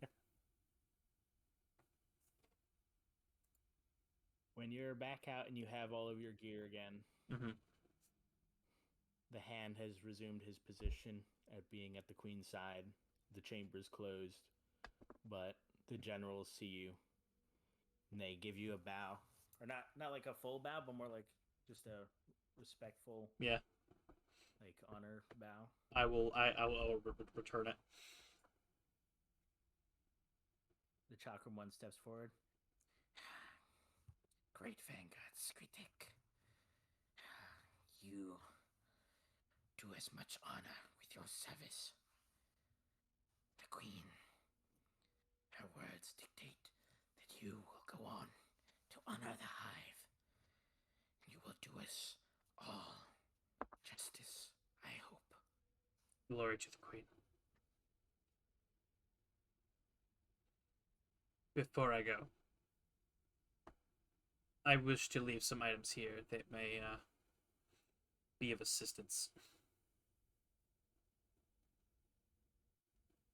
to Whatever that you have for Her Holiness, bring it forward, Skritic.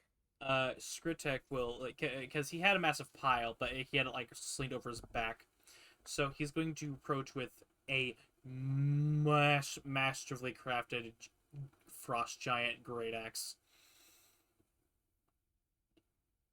The hammer one steps forward. Edge. It is known as the Edge of Honor and Snow. He's just holding it there, and one of his little hands that's coming like out of his lower stomach just starts like sliding across the metal. A beautiful weapon. Yes, as well as this. As I bring out the Frost Lineage medal. The Chakram one clasps it in his hands. These are both one of the treasures I attained from the land that is currently being scouted by our forces. Like I said, a massive frost giant hold ripe for harvesting is there. Chakram one clasps the lineage medal in its hands, and it's just like slowly sliding his hand against it. And while they are genetically inferior, the humans there do know of honor. They have use.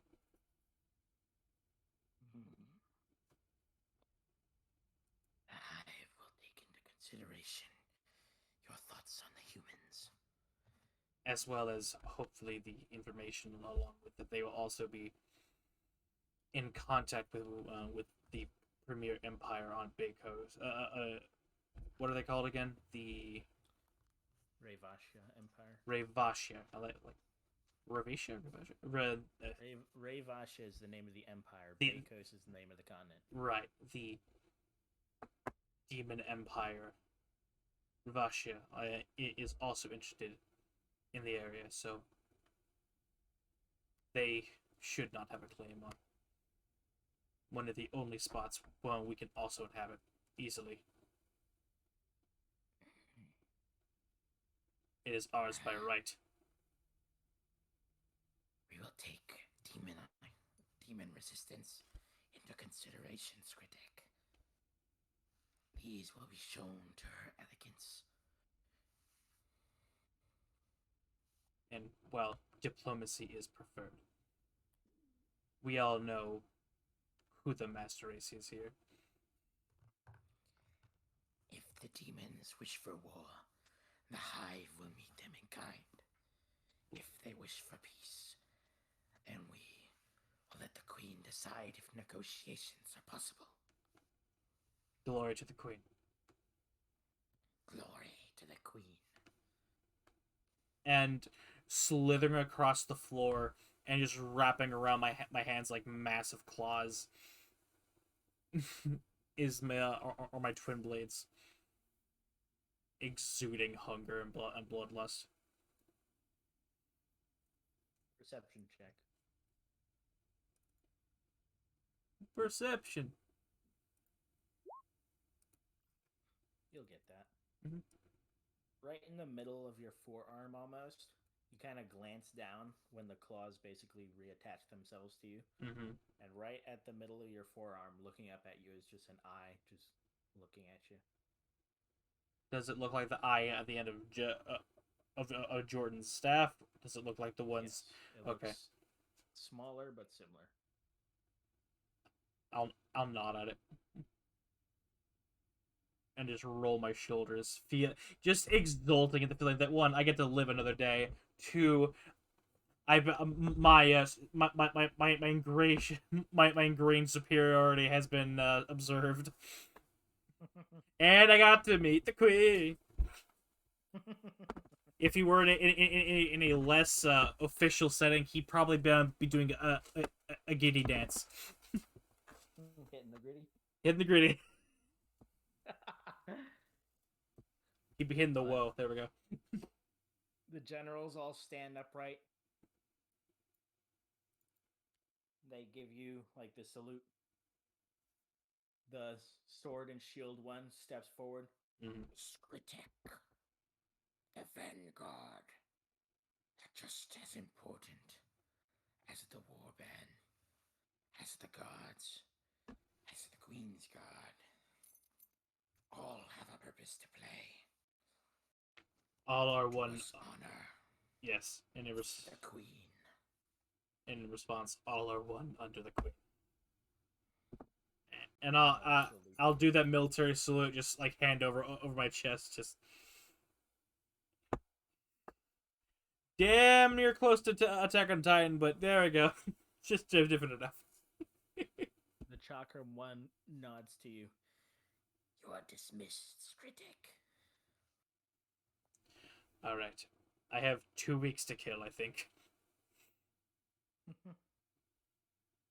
And I will. At any point, yeah, you can go back over there, and if the ship's still waiting there. Yeah, yep. I probably won't take the 2 weeks, but I'm going to definitely take a day to rest and evolve because I still got to level up.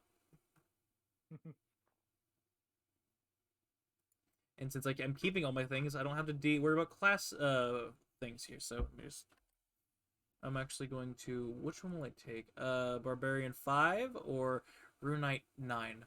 I'll probably have to think about that. But otherwise, that's fine. He will take a day and allocate his nonsense, get a full rest in him. Then he's going to proceed back out towards the ship, if it's still there. Also, since you have this fresh song of the Queen in your mind, add to your sheet that twice a day, when subjected to a mental saving throw, you can basically replay the song that she have given you in your head to give you advantage on it. When subjected to a mental what? Mental saving throw. So wisdom, intelligence, or charisma. Saving throw. Gain a reroll. Advantage. Gain.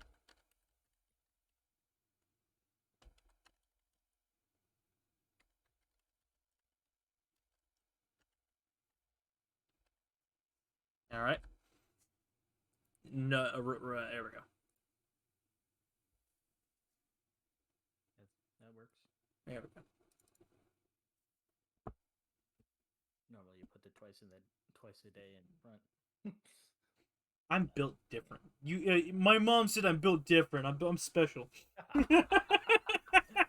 But you do spend a day in the hive. Evolving. You evolve. You basically take in the sights again.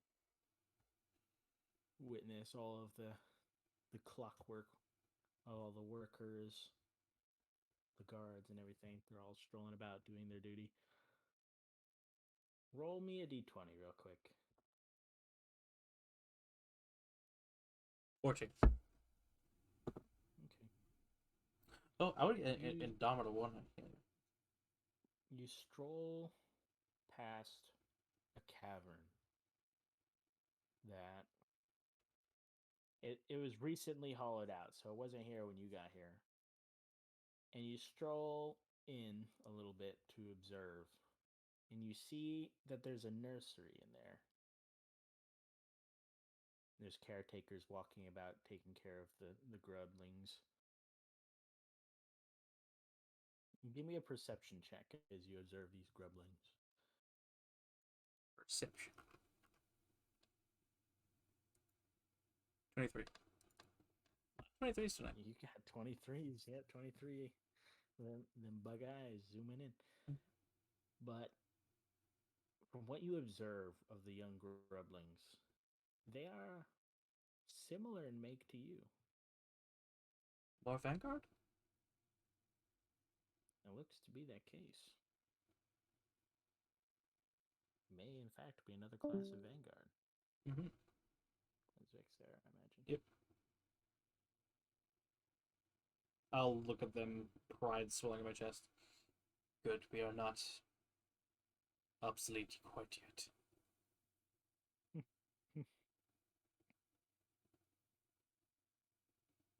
One of them comes to the edge of the pen area, and its little claws just kind of wrap around the fencing that's set up as it just stares right at you curiously.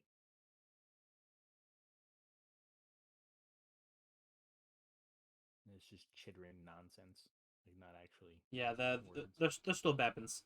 I'll Little, I'll little babes. I'll chitter back at him.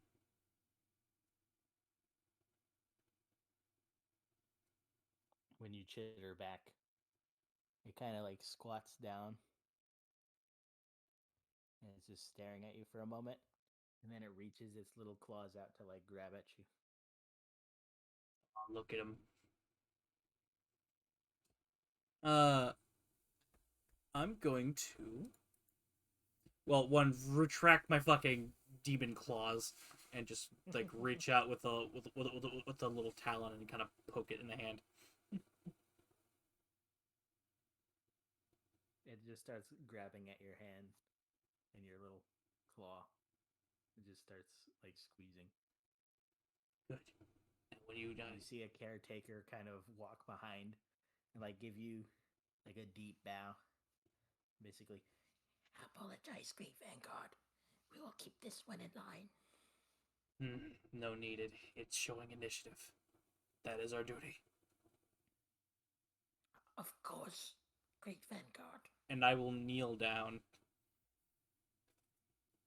at this little guy, just a funny little guy. I can't wait to see him out there killing in the fields again. Listen, little one. Know this above all else. Our mother loves us. Sacrifice all for the queen. We are her children and her lifeblood.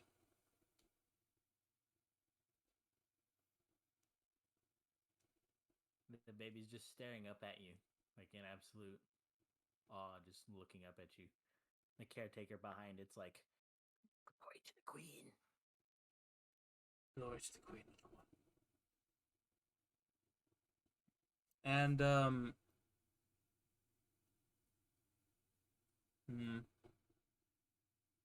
caretaker's right there, isn't he? Yeah, the caretaker's right there, isn't he? yes, he is. Okay, You gonna try to do something? I am.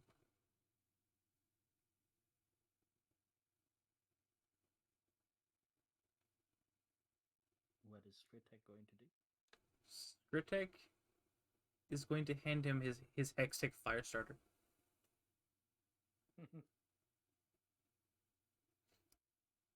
We are beings of ice, but know sometimes a little arson is required. You give that to the baby? Yeah, I'll get. I'll tell them. Well, when it's smart enough to not set itself on fire, it belongs to this one specifically. Of course, Great Vanguard. For Vanguard's initiative and for us here above all. As the queen desires. As the queen desires. And he'll mentally like via the pheromones mark that one, as him showing that one favor.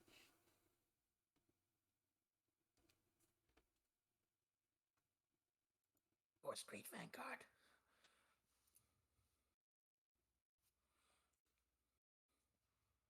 And the caretakers will basically see you out. As well as I'll probably wait till the next time I return. Says see if I can get back for its graduation.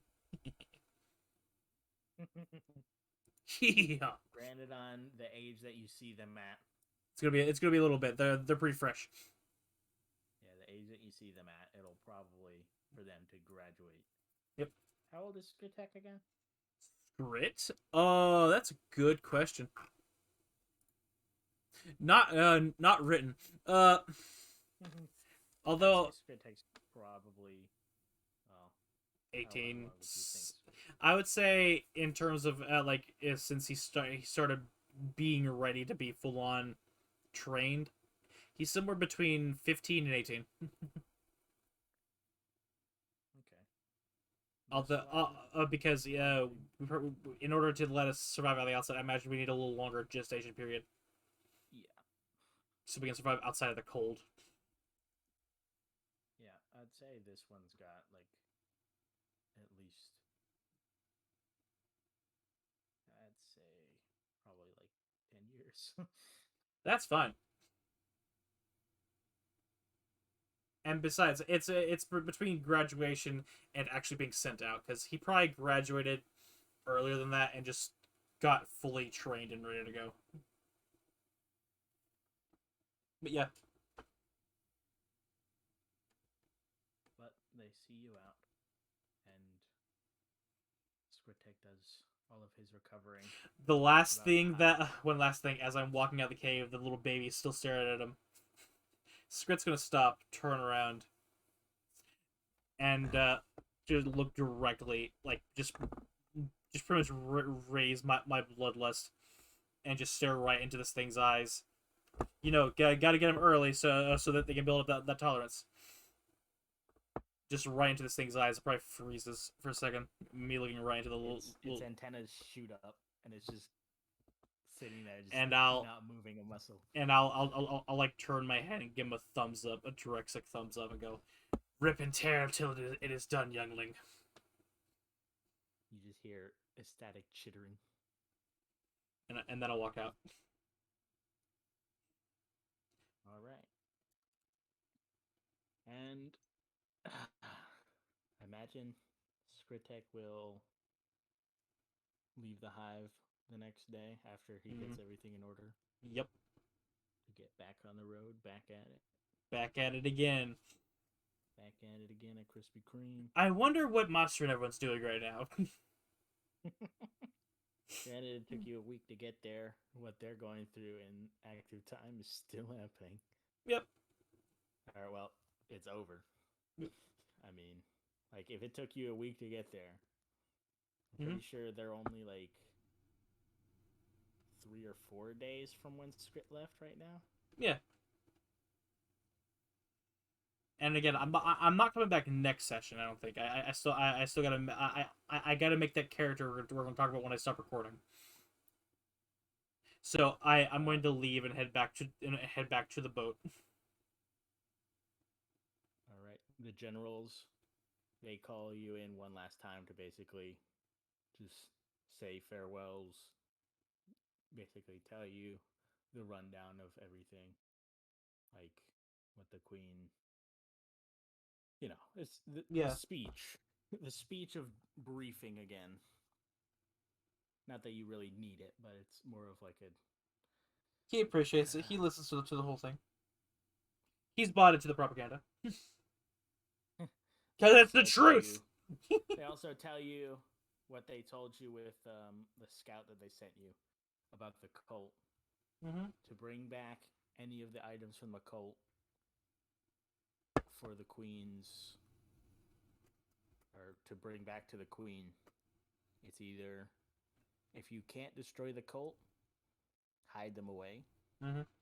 If you can destroy the cult, bring it back. Or, well, yeah, it's basically, if you want to bring these relics back to the hive, that cult needs to be eliminated. Right, and if it's not, I'll be keeping Cataclysm on me. Yep, they give you back all your stuff other than the ones that you Glorious. It looks like Scrit's gonna remain a Dex character for now, so yeah, he has no need for Edge of Frostnote, and he's already okay against the fucking Frost Fire and whatnot, so he'll hand both those items off. They will take them. And they will note that your contribution will be taken into consideration. Yeah, some favor. I'm not sure how our artificers and whatnot, or how much of a bustling industry of that. It's probably relatively new. So there's something they can look over. They will the people who look over all the cool shit I bring in. The Vanguard. Yep. You have you know that there's a cast of basically Crafters. crafters, documenters of knowledge. Mm-hmm. If I can There's, figure out a way to reverse engineer the shit. That's what he assumed part of his job was: bring back things they can reverse engineer and just play with. Yep.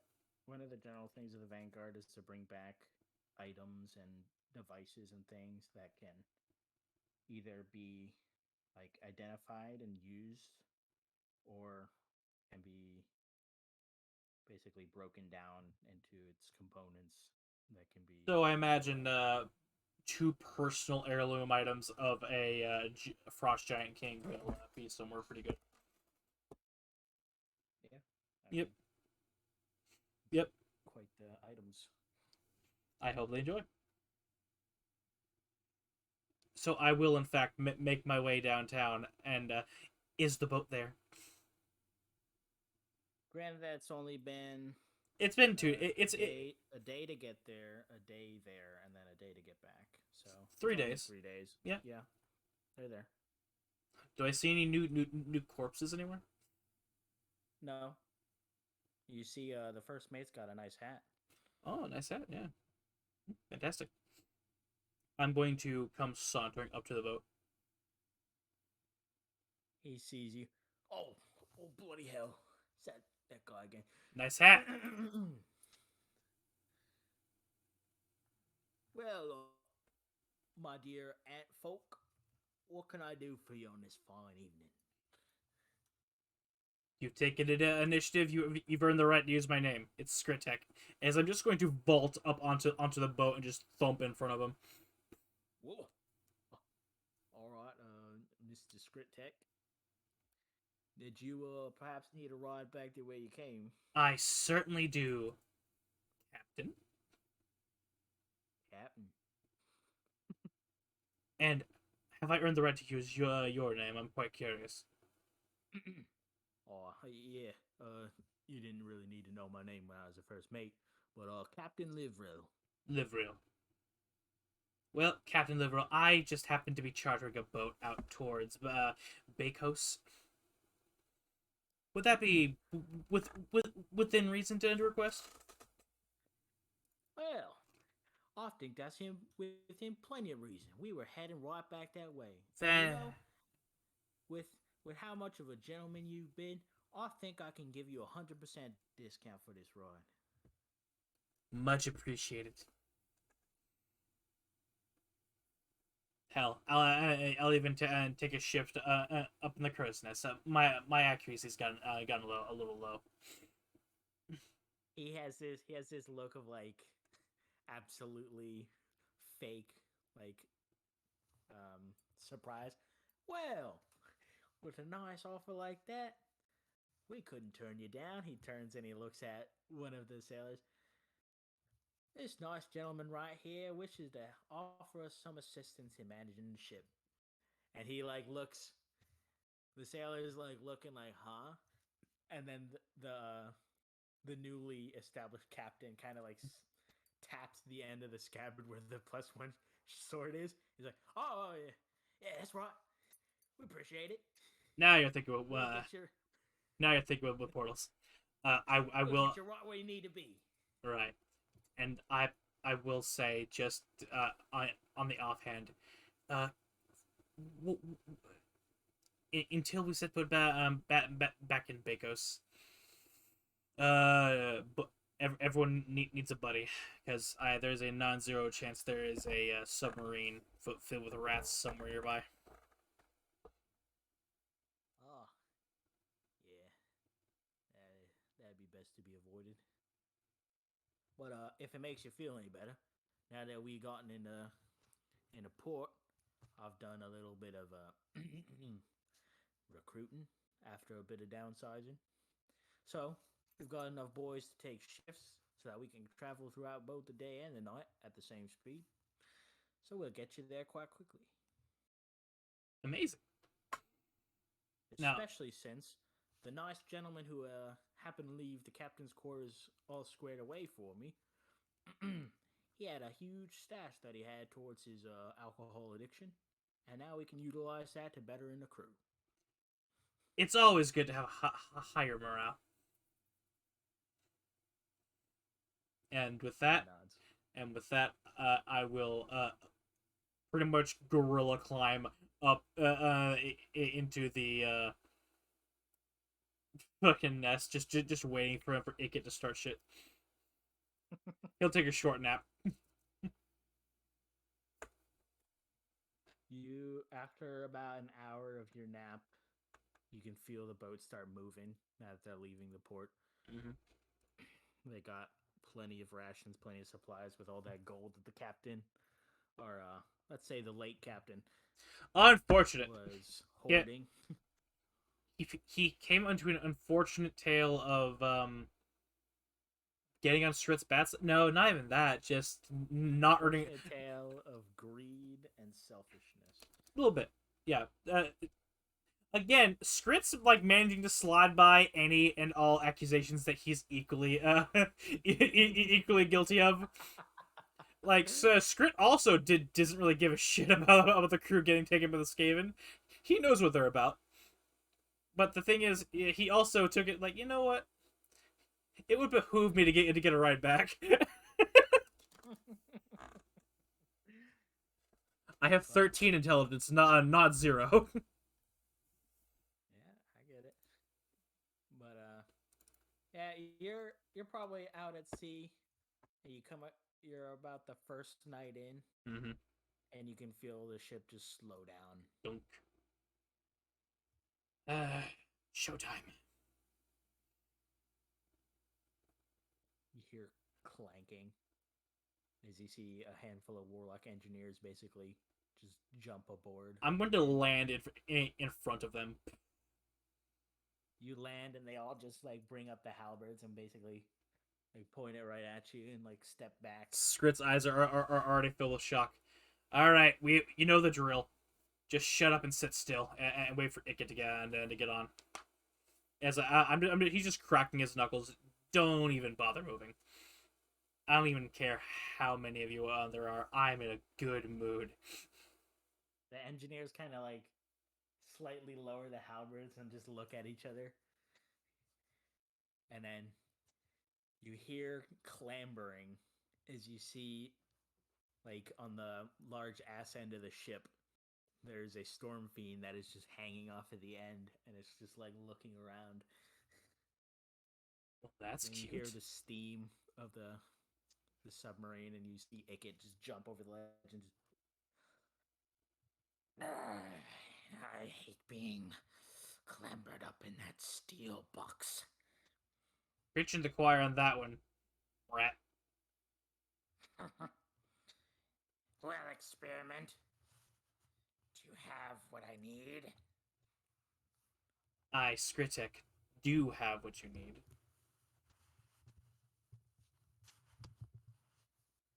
As I will clamber towards him, and please note, in case something retarded happens, that there is in fact a third eye opened on Skrit's head, exhuming electricity.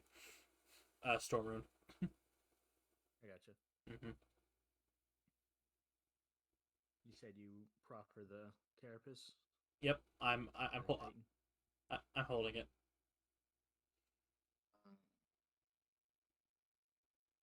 You see a little device on his helmet just zooms in, and then a little piece just comes over his other eye, and he just steps forward. Beautiful. This is more than perfect. Yes, yes. And it here. And remember, I am his claws just proffered. Yeah, and before I hand it over, and remember this, I am a willing subject because our goals align. Let's keep it that way. As a glint of madness appears in Skrit's head, because as we've seen, I'm incredibly durable, and I'll hand it over. He takes it and he looks up at you. Ah, yes. You're very scary, Skritik. And he's just like not even paying much attention to you, staring at this thing. Power this thing offers me beneath the depths. Remind me, Just looks up at you. real quick, Shane. It's if I remember correctly, the one our hive is dealing with the most is Clan Moors, because I remember hearing about Quick Head Taker just busting moves down there. Yes, you have heard about Quick Head Taker dropping bones on him down there and being an absolute problem. Hypothetically, if I would request the next shipment of War Machines heading out to Clan Moors were to have a minor, heavy emphasis, mishap among their troops, of course, would that be something on the table? He hears that and he kind of is staring at the carapace for a couple more seconds. Given Skritek is a mutated monstrosity, he's starting to figure out how to grin a little bit.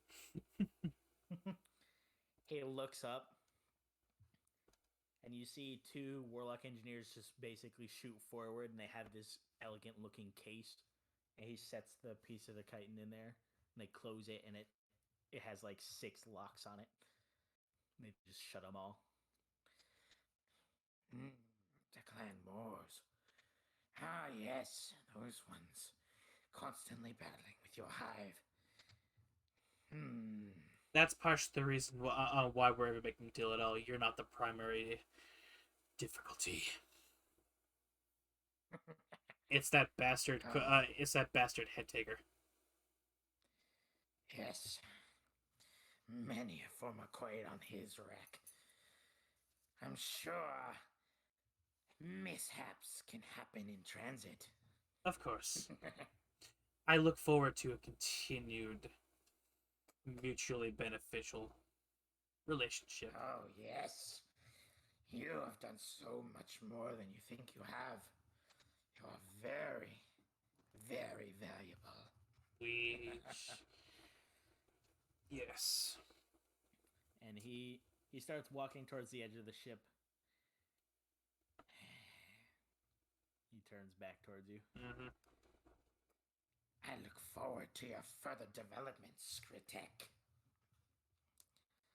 I will be keeping eyes. As do I. His claw grabs the edge of the boat railing. And he steps up on it. And about Moore's war machines. And he just looks towards you and he has a shit-eating grin on his face. I'll make sure to add a couple extra mishaps. And he just jumps over the edge. He's fucking insane. I love it. They all just start jumping over the edge to get back in the submersible. And then you see a Warlock engineer just stop at the end and turn around. And you just hear like the steam of his mask. That means explosions. And he just jumps over the edge. I boot him off. Get the fuck down there. You feel the boat kind of realign as the Storm Fiend jumps off of the back. Yeah, I figured that was gonna be the main contention there. That bugger's big. I'm big, but I handed off the specific dead damage thing from the fuck. Give me a perception check too, since you probably would have kept that thing in the corner of your eye. Yeah. 14. 14. This thing was big, and it was bladed up. It had a lot of gear on it, which contributes to its weight. You also saw that it didn't only have flamethrowers.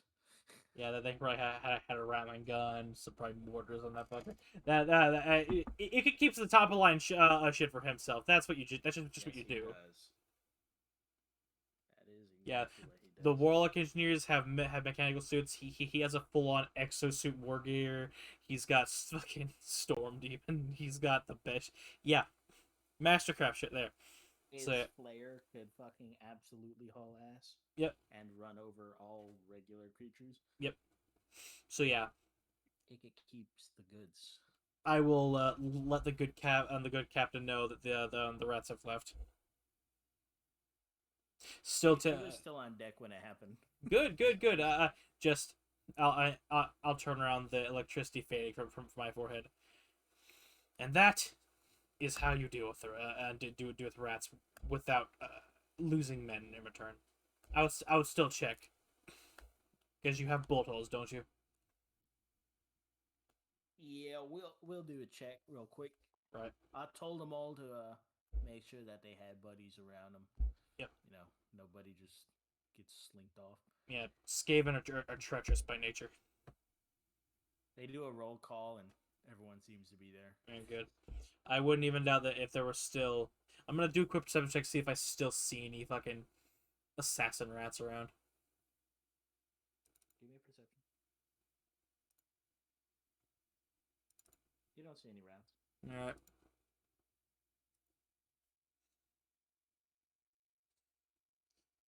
Now, I think we're good to go. As I will reattain my spot in the crow's nest. You hear the newly anointed captain start shouting out orders, getting everybody back in line to get the ship moving again. And for the most part, you enjoy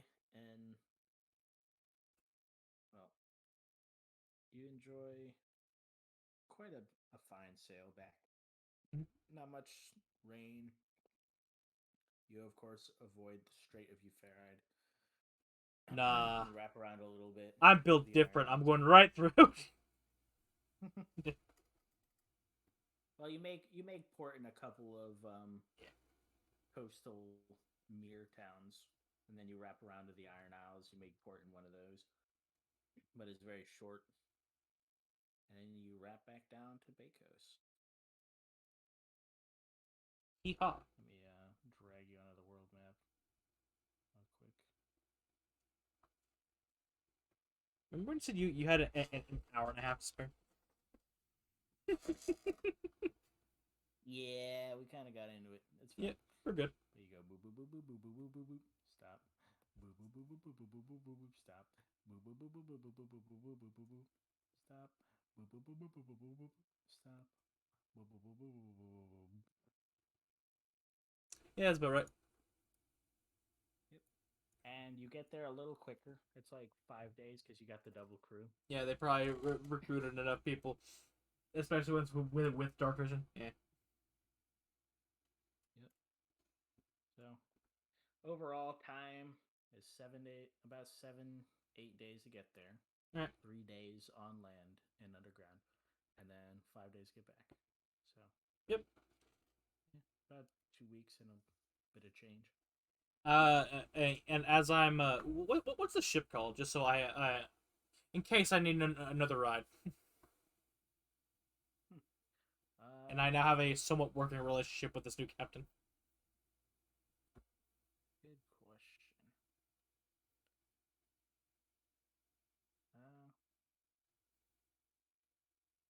We can call it.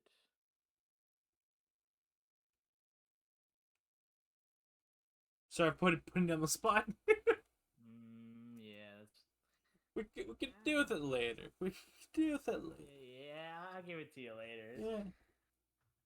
Because I've only named like 2 ships and an air. And they've all exploded. Yeah.